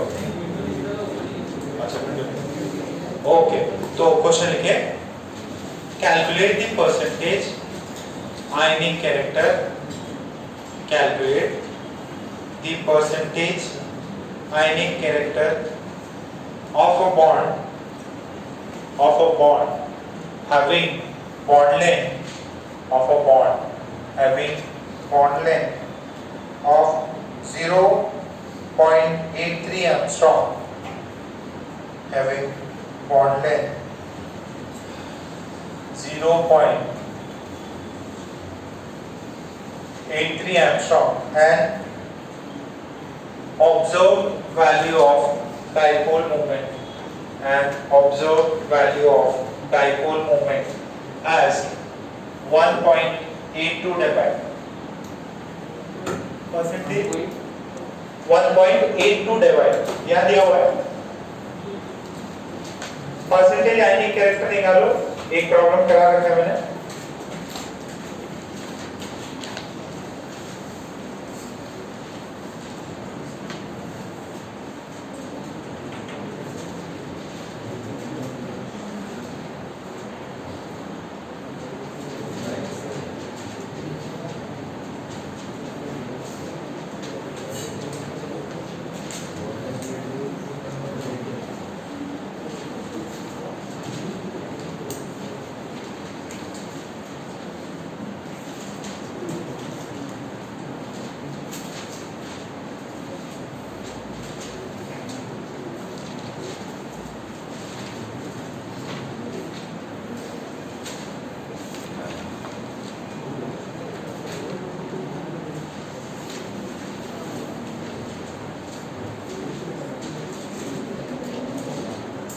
अरे थ्योरेटिकल निकाल लो, डिस्टेंस सेम रहेगा।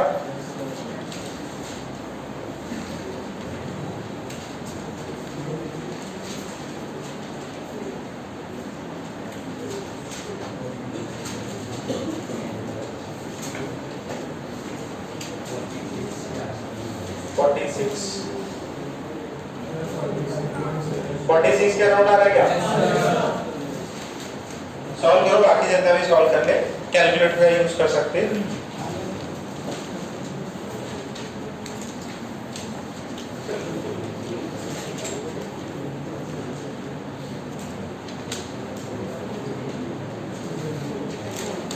फोर्टी 45.68 आ रहा।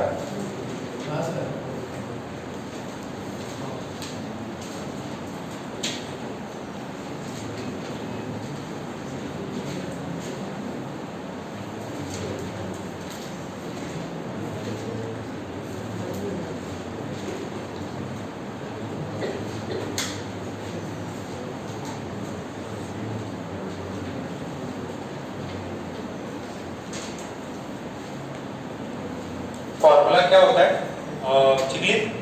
फॉर्मूला बताओ। Percentage ionic character is mu observed upon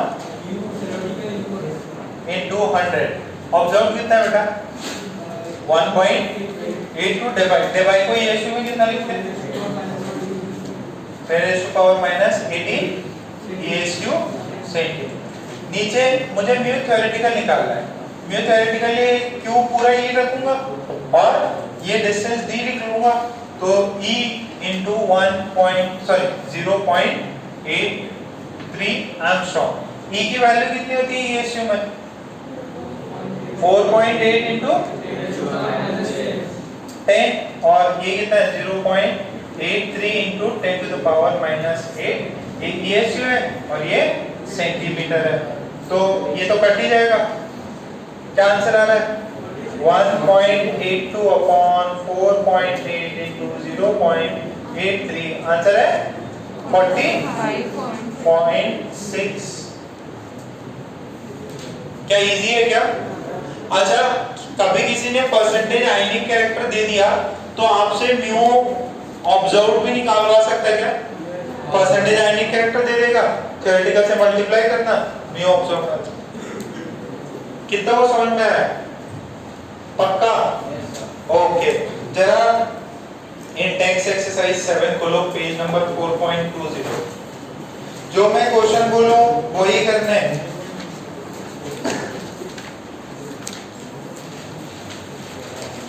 जो क्वेश्चन बोलूं वही करना है। सबसे पहले आप करें क्वेश्चन नंबर 3। क्वेश्चन नंबर पहले समझ लो, बाकी लोग जिनका आंसर आ गया वो लोग आगे करते रहे, मैं फिर पूछूंगा। आराम से कर लो।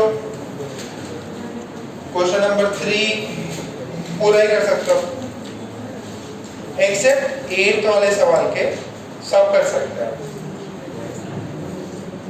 एक्सेप्ट 8 वाले के सब कर सकते हो। 5 मिनट ले लो, 10 क्वेश्चन है, हार्डली आपको 5 मिनट भी नहीं लगेगी।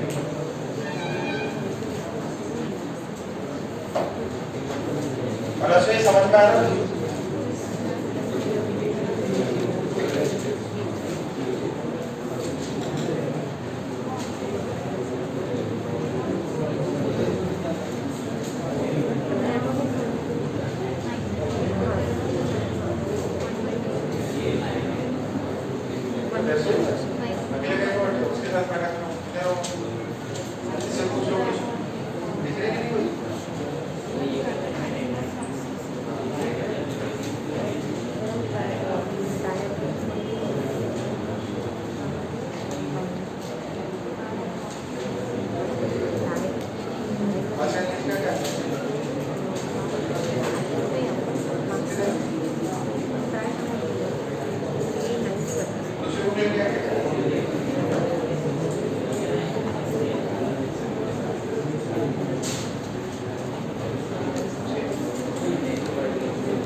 डिस्कस नहीं करना एक दूसरे से,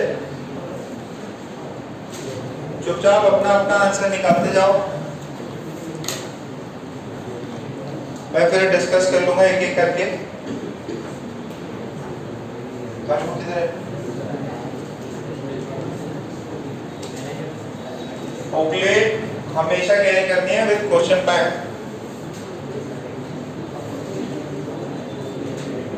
बाजू वाले से देख लो बट डिस्कशन मत करो ज्यादा।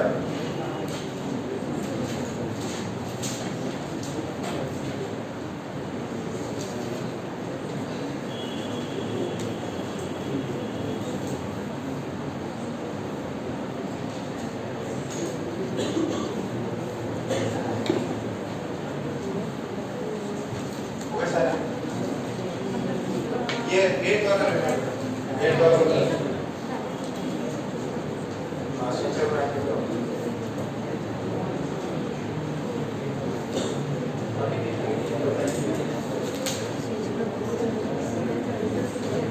हाँ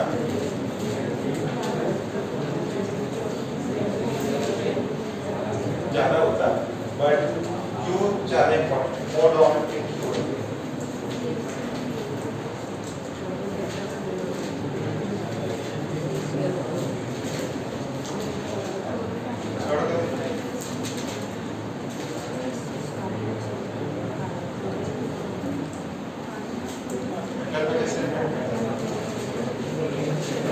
सबसे छोटा है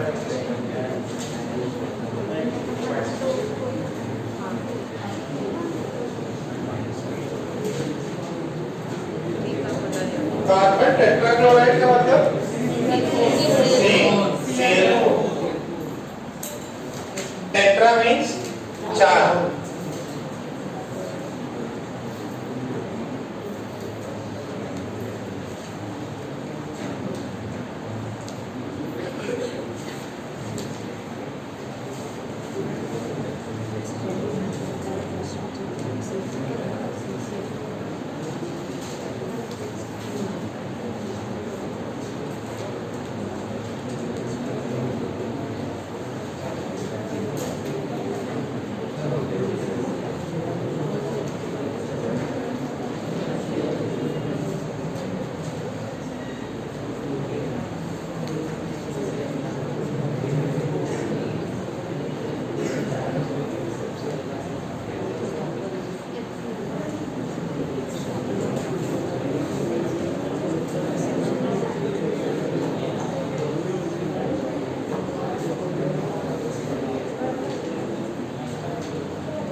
सो पहला वाला कौन बताएगा? चौधरी पहला बताओ बेटा।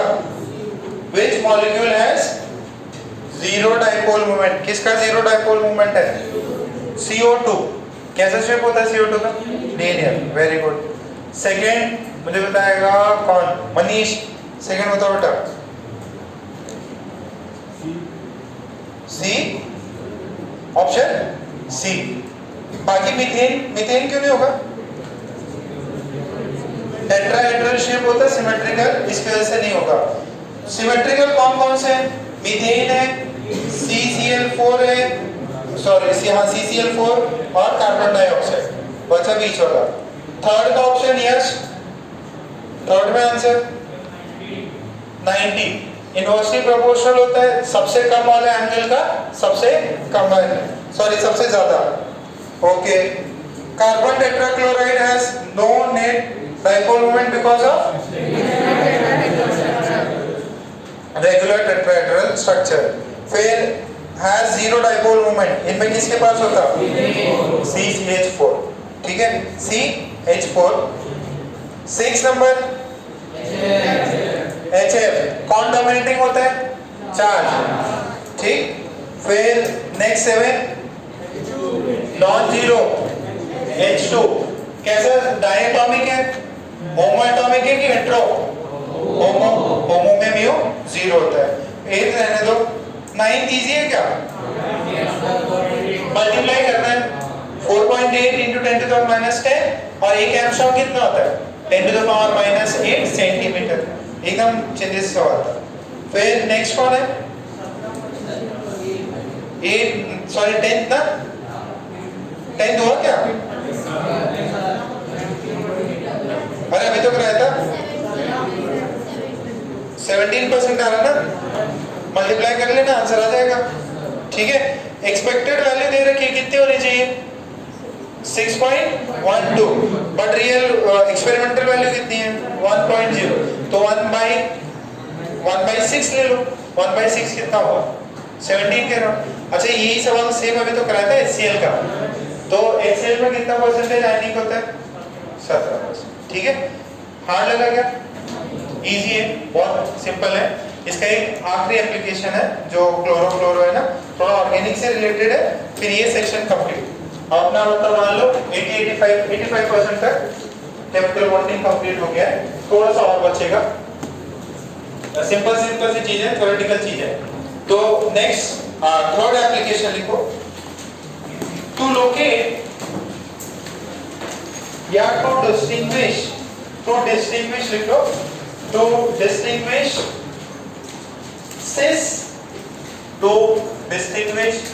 cis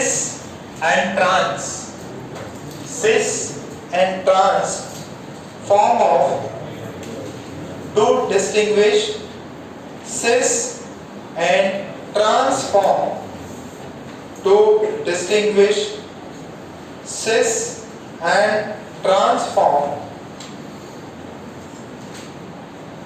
of geometrical isomerism,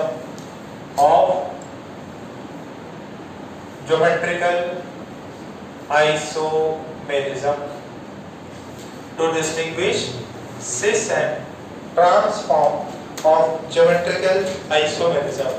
ये अलग से एक चैप्टर है, आइसोमेरिज्म बहुत लंबा है, ऑर्गेनिक का है। ये जो सेक्शन अभी किसका पढ़ रहा है अपन?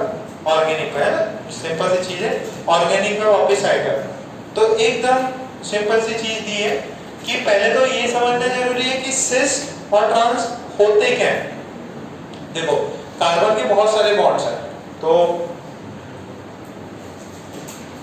ये कार्बन डबल बॉन्ड में होता है। ये जो अरे क्या नाम अर्जुन, चुपचाप बैठे रहो। तो कार्बन जब डबल बॉन्ड बनाता है तो वो दो फॉर्म बना सकता है, सिस और ट्रांस। जैसे इसके अंदर एक एटम है कोई, मान लीजिए ए और ये एटम है बी और ये एटम है बी, ठीक है। और सेम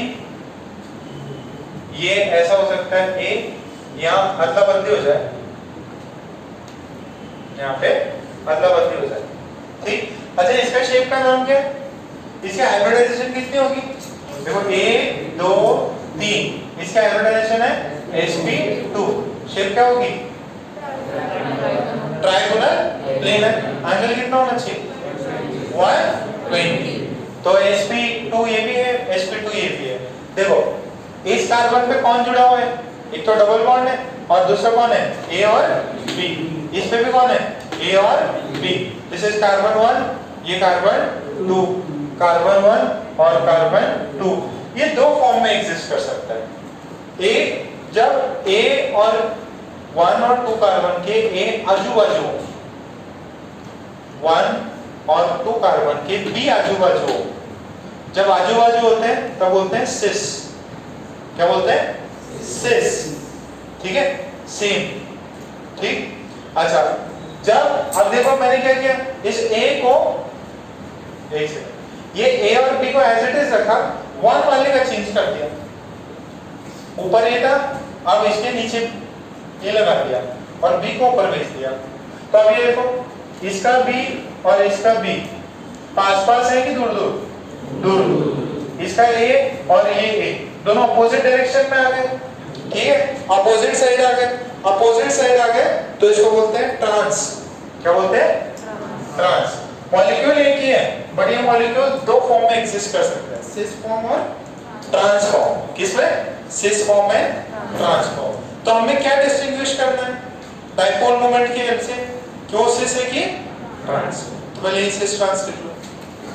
इसमें क्या है? आजू बाजू। इसमें क्या है? Opposite. Cis means same side, trans means opposite. Cis means same side trans opposite side. Cis trans बोलोगे तो नहीं, cis same side, trans opposite side, तो दोनों ए सेम साइड तो सिस, दोनों ए और ए कार्बन 1 और कार्बन 2 के ए अगर अपोजिट हो तो उसको बोलते हैं trans form. One is cis form, other is trans form. तो हमें डिस्टिंग्विश करना है कि आपका गिवन मॉलिक्यूल सिस है कि ट्रांस है। एक सेकंड अभी बता देता हूं।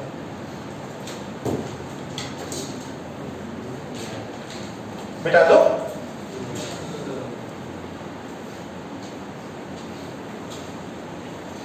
सिस का मतलब सेम, ट्रांस का मीन्स अपोजिट। ये सेम साइड है दोनों, ऊपर ऊपर, बी नीचे नीचे, यहाँ पे बी ऊपर, इसमें बी नीचे, तो ये ट्रांस हो गया, पहला वाला सिस हो गया।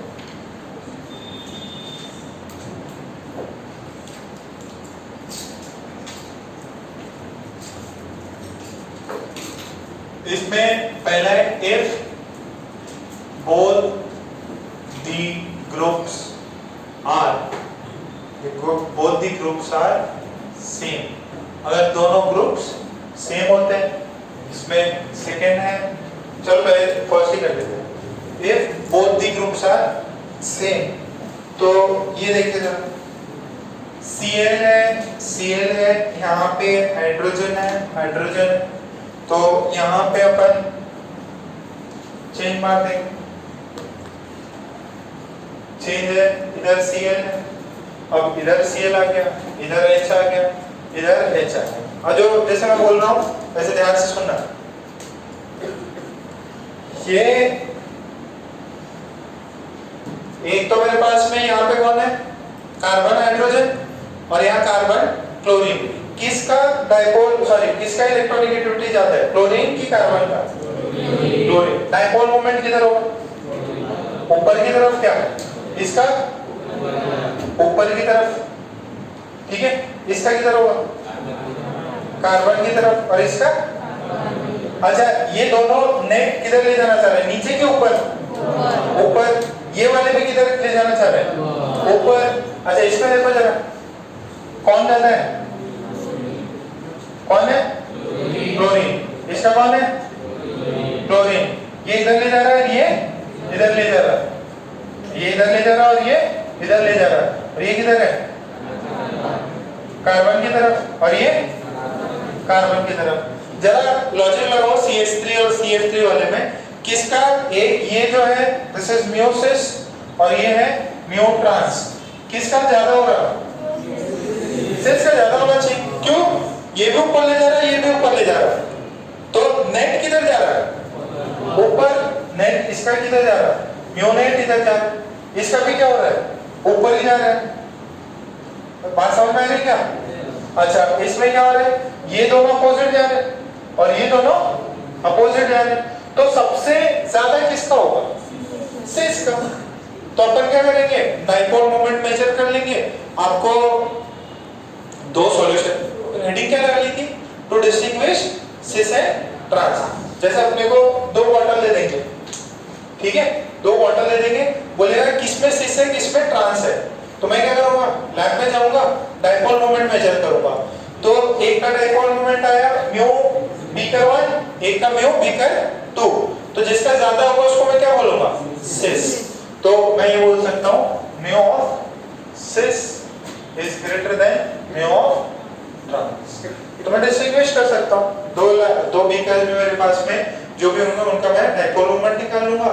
एक्सपेरिमेंटली लैब में जो भी मेरे पास इंस्ट्रूमेंट्स हैं और उसके भी आपको बोल दूंगा कि बीकर ए में सिस है कि ट्रांस। कितना समझ में आया, पक्का। सिस क्या है, सेम साइड। अगर सेम साइड होते हैं तो क्या होगा, दोनों का नेट ऐड हो जाएगा। ट्रांस में क्या हो रहा है, अपोजिट है, ठीक है, तो इसका वैल्यू क्या हो जाएगा, कम हो जाएगा, ठीक है, या हो सकता है नलिफाई हो जाए, ठीक है, या हो सकता है थोड़ा सा बच भी जाए, बिकॉज थोड़ा सा प्लेन में थोड़ा सा डिफरेंस है ना। बस इतना सा सिंपल सा ड्रॉ कर लो, एकदम सिंपल सी चीज है। पंखा बंद करना है।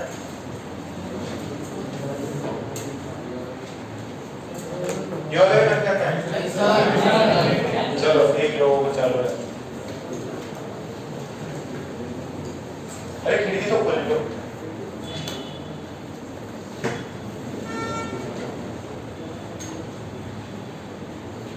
बात नहीं यार।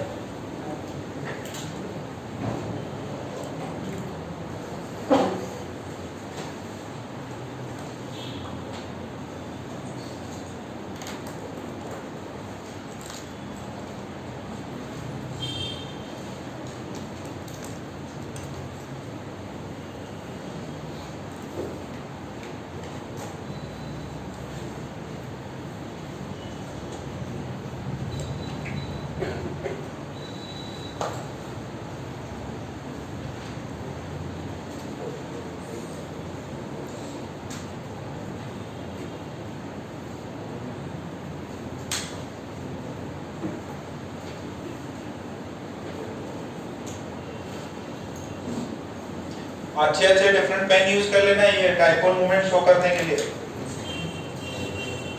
एक बॉन्ड है, दूसरे डाइपोल मूवमेंट्स है।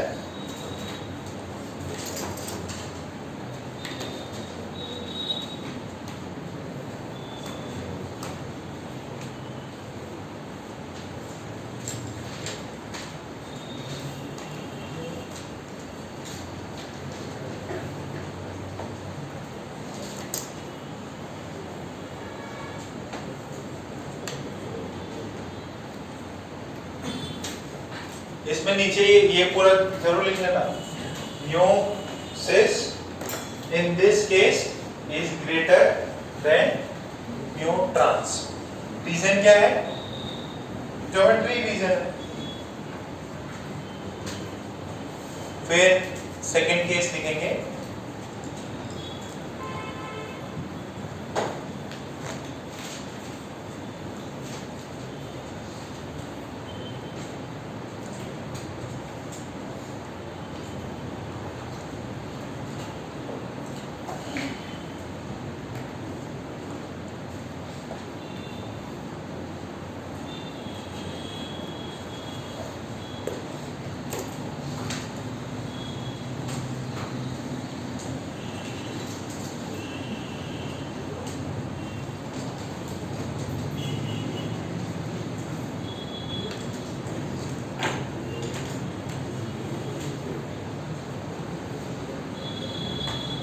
अच्छा इधर देखो,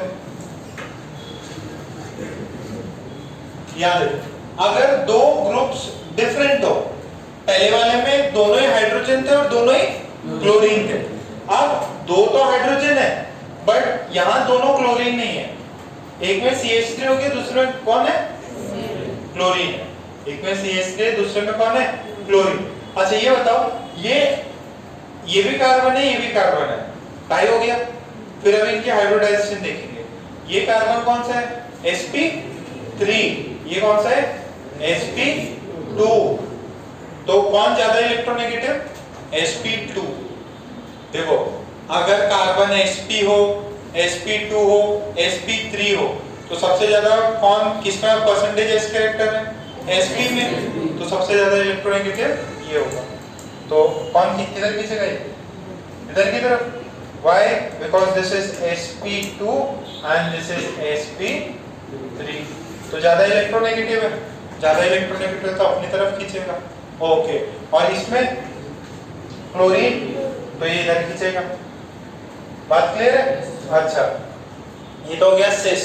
अब जरा इसमें देखो, इधर कौन खींचेगा? ये वाले खींचेगा। क्यों खींचेगा भाई? sp2 है और ये कौन है? sp3। और यहाँ पे कौन खींचेगा? कौन खींचेगा? क्लोरीन। तो ये देखो दोनों ही इधर खींच रहे क्या? अब इसमें क्या हो रहा है? इसके अंदर एक तो इधर खींच रहा, एक इधर खींच रहा है और एक कहाँ खींच रहा? यहाँ खींच रहा। This is μ1 and this is μ2। कुछ एंगल है क्या इनके बीच में?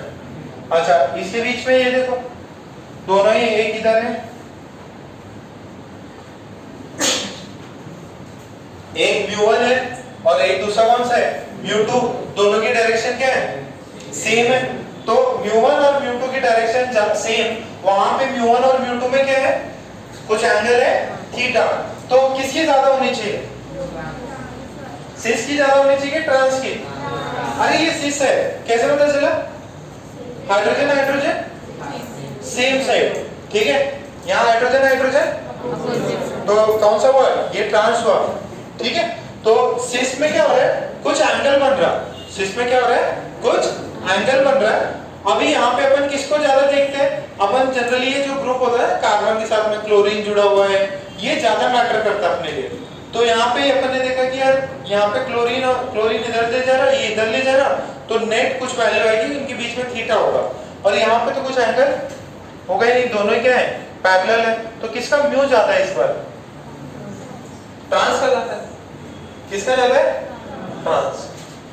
तो यहाँ म्यू ट्रांस का ज्यादा है कंपेयर टू म्यू सिस। कब, when the groups are different, when the groups are different, तो किसका ज्यादा हो रहा है, ट्रांस। लिख लो, ड्रॉ कर लो इसको। सिस कैसे पता करते हैं, दोनों किस साइड हो, सेम।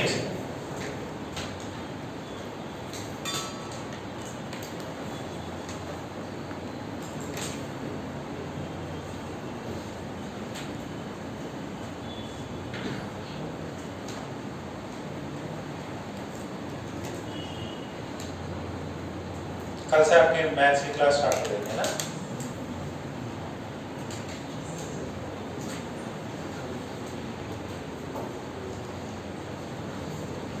धागा हो गया, समझ में आया पूरा? तो सही से बैठो एकदम, उसके सामने बहुत छोटे लग रहे थे।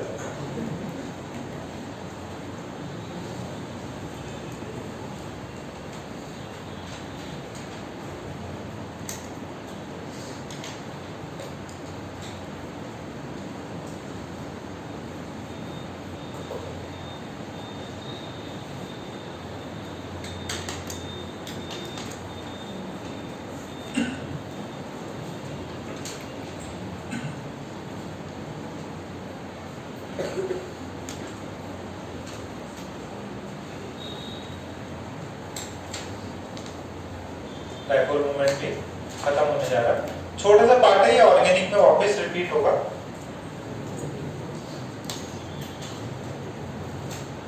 अभी कुछ दिन मेरी क्लास नहीं होगी ना, केमिस्ट्री के बाकी है, नेक्स्ट टाइम जब भी अपन मिलेंगे तो केमिस्ट्री ना 90% ही मान लो, 90% कंप्लीट हो चुका है। केमिकल बॉन्डिंग सिर्फ हाइड्रोजन बॉन्डिंग छोटा छोटा सा पार्ट बाकी है, वो भी अपन कंप्लीट कर लेंगे। छापाई ना, सिस में जब ग्रुप्स सेम हो तो किसका म्यू ज्यादा होता, सिस का। जब अपोजिट हो तो, और ज्योमेट्री दी हो तो एक बार ज्योमेट्री से देख लेना कि सिस कौन सा है और ट्रांस कौन सा है, एरो लगा के देख लेना। फिर एक आखिरी एप्लीकेशन और बचता है, आखिरी एप्लीकेशन और बचता है, लिख लीजिए। To locate the position of, to locate the position of substitutes, to locate the position of substitutes, to locate position of substitutes in benzene,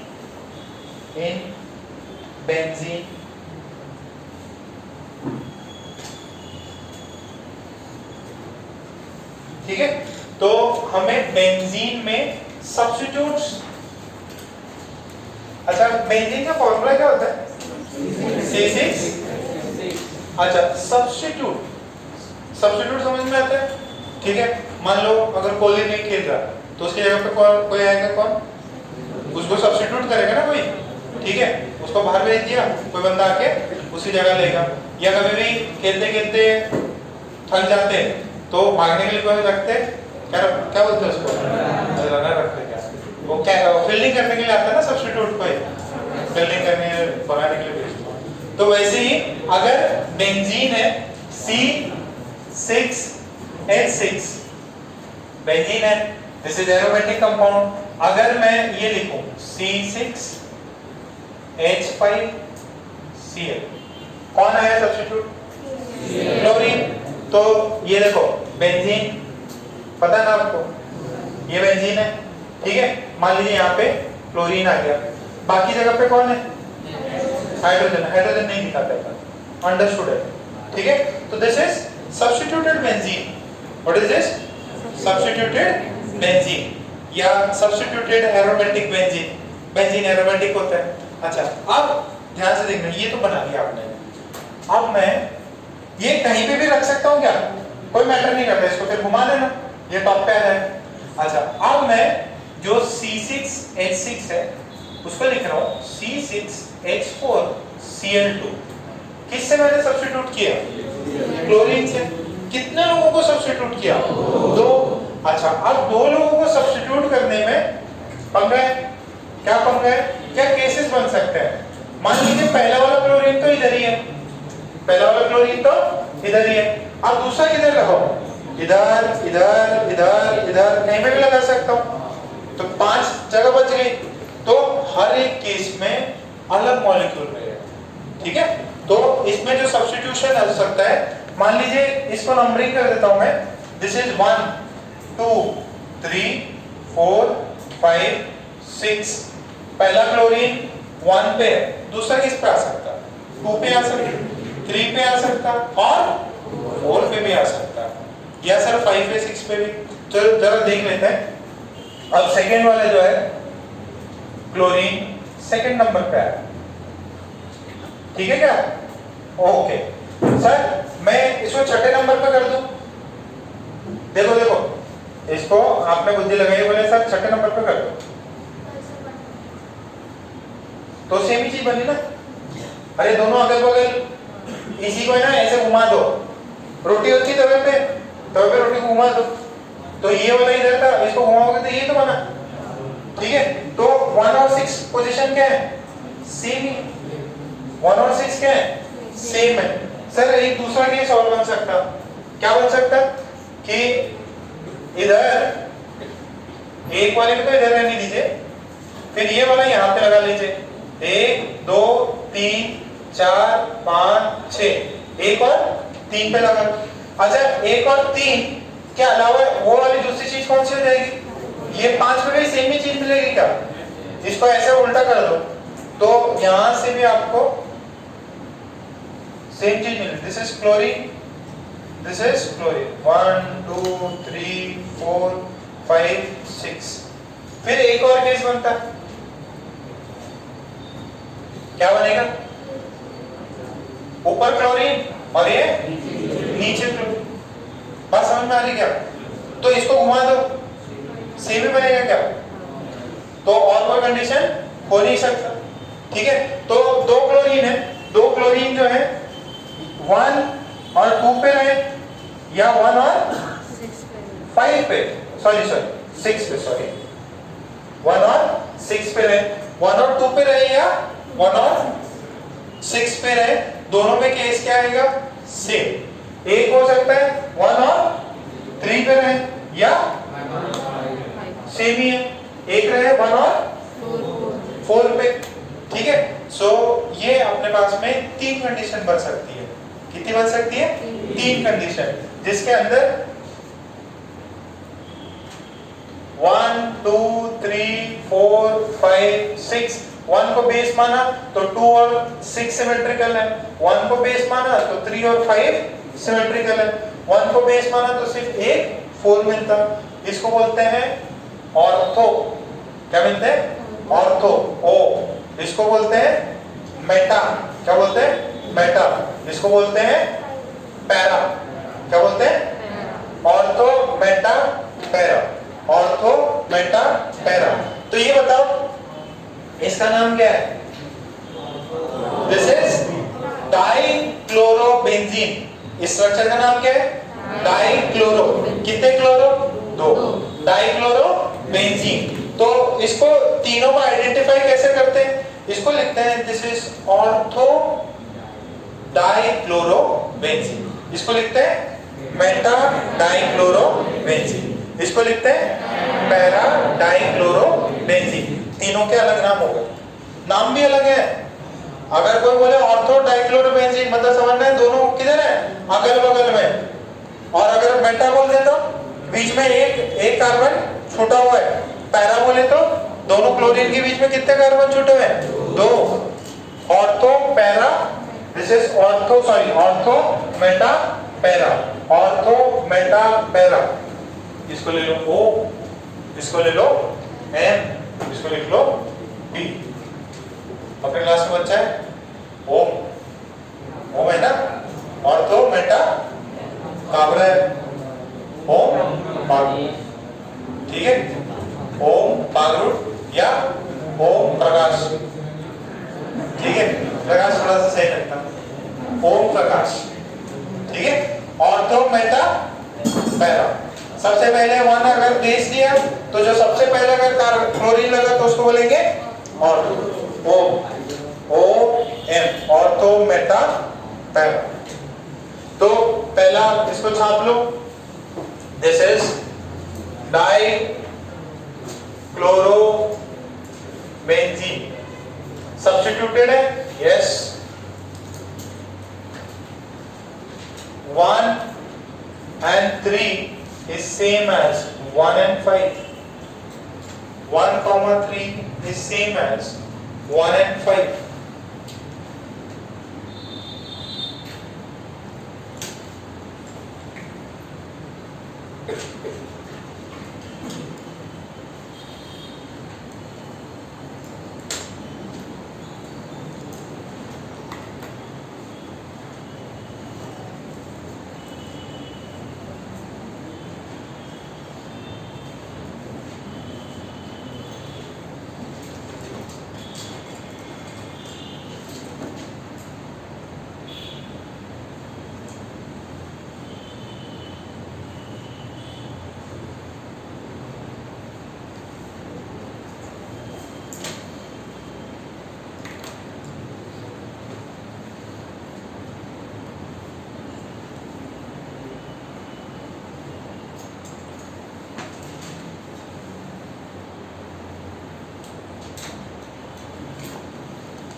ये 1,4 इसको क्या बोलते हैं, पैरा। 1,3 या 1,5 को क्या बोलते हैं, मेटा। इसको क्या बोलते हैं 1,2 और इसको 1,6 को ortho meta para, ortho meta para.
अगल बगल में तो ऑर्थो, ये गैप छोड़ के है तो मेटा, और एकदम अपोजिट है तो पैरा। ऑर्थो मेटा पैरा, याद करने के लिए ओम प्रकाश, ठीक है, ओम पावरू, ये भी तो है वो ऑर्थो मेटा, ठीक है। सो एक सिंपल सा ये कंप्लीट ही करा देता है ना, मैं लिख लिया क्या सभी ने, बस 5 मिनट और लगेंगे। इसको डाइपोल मूवमेंट में अपन समझ लेते हैं। अच्छा ये शेप क्या होता है बेंजीन का? साइक्लिक होता है। अरे दिख किसके रहा है? स्क्वायर की तरह दिख रहा है, सर्कल की तरह दिख रहा है, किसकी तरह? सर्कल दिख रहा है, हेक्सागन। ठीक है। अच्छा हेक्सागन में एंगल कितना होता है? 120। कितना होता है? अरे इधर सुनो, यहाँ देखो तो एंगल बताते नहीं यार। 360 को 6 लोगों में इक्वली डिवाइड करो, कितना बनेगा? 60 डिग्री। तो एक क्लोरीन इधर है, एक क्लोरीन इधर है, क्लोरीन यहाँ, क्लोरीन यहाँ, क्लोरीन यहाँ पे एंड क्लोरीन यहाँ पे। एंगल कितना है यहाँ पे इन दोनों के बीच में? कितना है? 60 डिग्री। अच्छा ये बताओ, डायपोल मोमेंट की मैं बात करूंगा तो कार्बन से क्लोरीन की तरफ और ये कार्बन से क्लोरीन की तरफ एंगल कितना हुआ? कितना डिग्री? 60 डिग्री। कितना डिग्री? 60। ये कौन है? This is ortho. ये कौन है? मेटा। ये कौन है? पैरा। ये है पैरा, ये मेटा और ये ऑर्थो। एंगल कितना है? 60 डिग्री। तो डायपोल मोमेंट ऐसा है, ऐसा, इनके बीच में एंगल कितना है? 120 डिग्री। और इनके बीच में थीटा की वैल्यू 180 डिग्री। ये ऊपर खींच रहा होगा, ये वाला नीचे खींच रहा होगा। इसकी वैल्यू बताओ, जीरो होगी कि non zero? Non zero. Angle है ना इनके बीच में, इनके बीच में।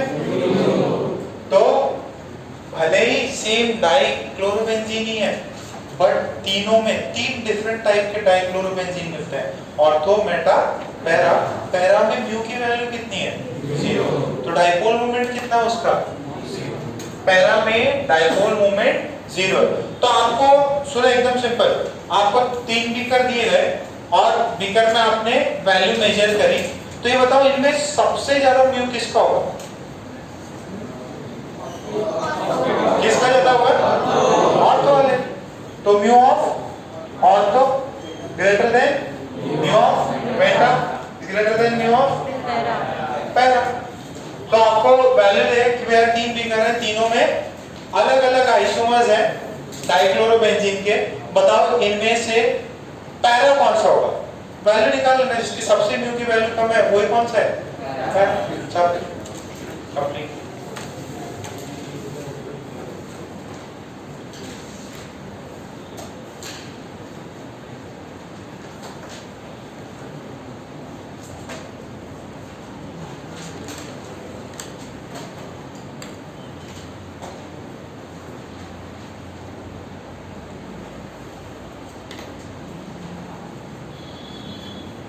नोमेनक्लेचर में ना आपको और ऑर्गेनिक का जब पढ़ाऊंगा तब थोड़ा और इजी लगेगा।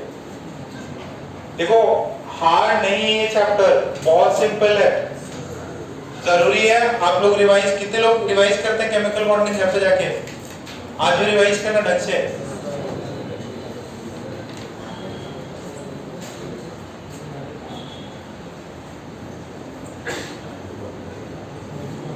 फटाफट लिखो इसको, फिर एक लास्ट क्वेश्चन देखे कंप्लीट 90% कंप्लीट। एक सेकेंडरी बॉन्ड्स और कुछ बॉन्ड पैरामीटर्स डिस्कस करने हैं, वो भी अपना जल्दी हो जाएगा।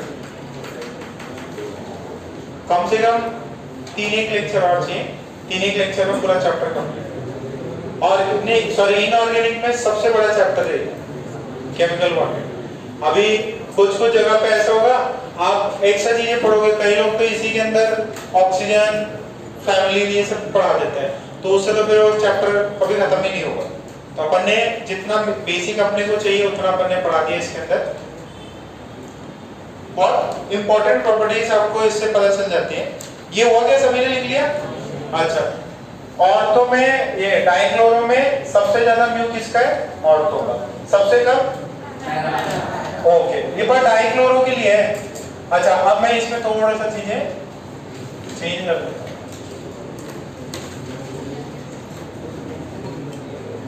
ये देखो इधर, पहले सब्स्टिट्यूशन मैंने किसका किया था?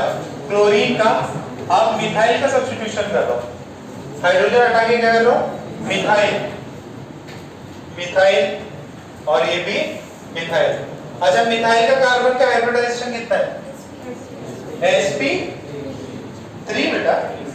अरे कार्बन है, कितने बॉन्ड बना रहा है, 3। अरे इससे भी तो बना रहा है 4 बन गए ना, ये हवा में थोड़ी जुड़ा हुआ है, इस कार्बन से भी लगा हुआ है, कितने बॉन्ड, 4। ये मीथेन है, उसका एक हाइड्रोजन हटाओ और उस हाइड्रोजन की जगह पे कार्बन से जोड़ दो, तो इसको बोलते हैं मिथाइल। क्या बोलते हैं, मिथाइल। पढ़ाएंगे, ऑर्गेनिक में पढ़ाएंगे।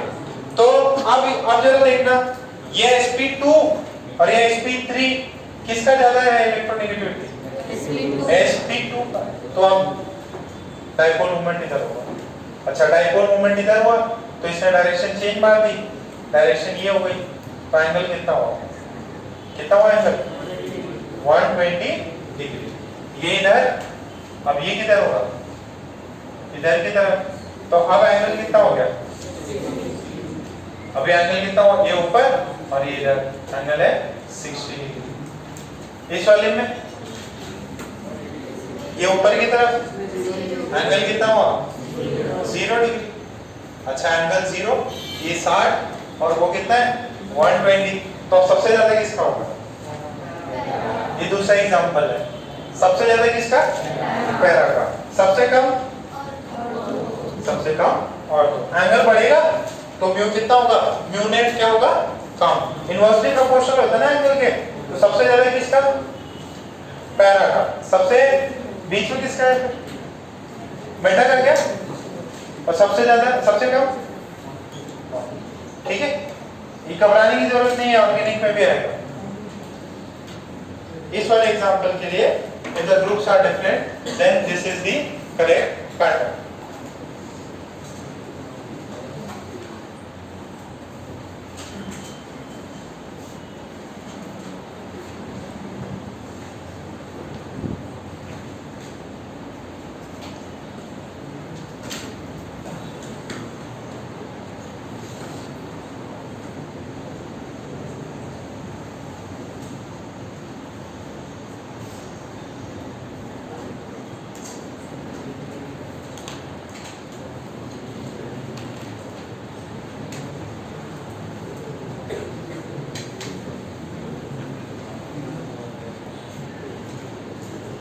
ठीक है, तो डाइपोल मूवमेंट कंप्लीट हो गया।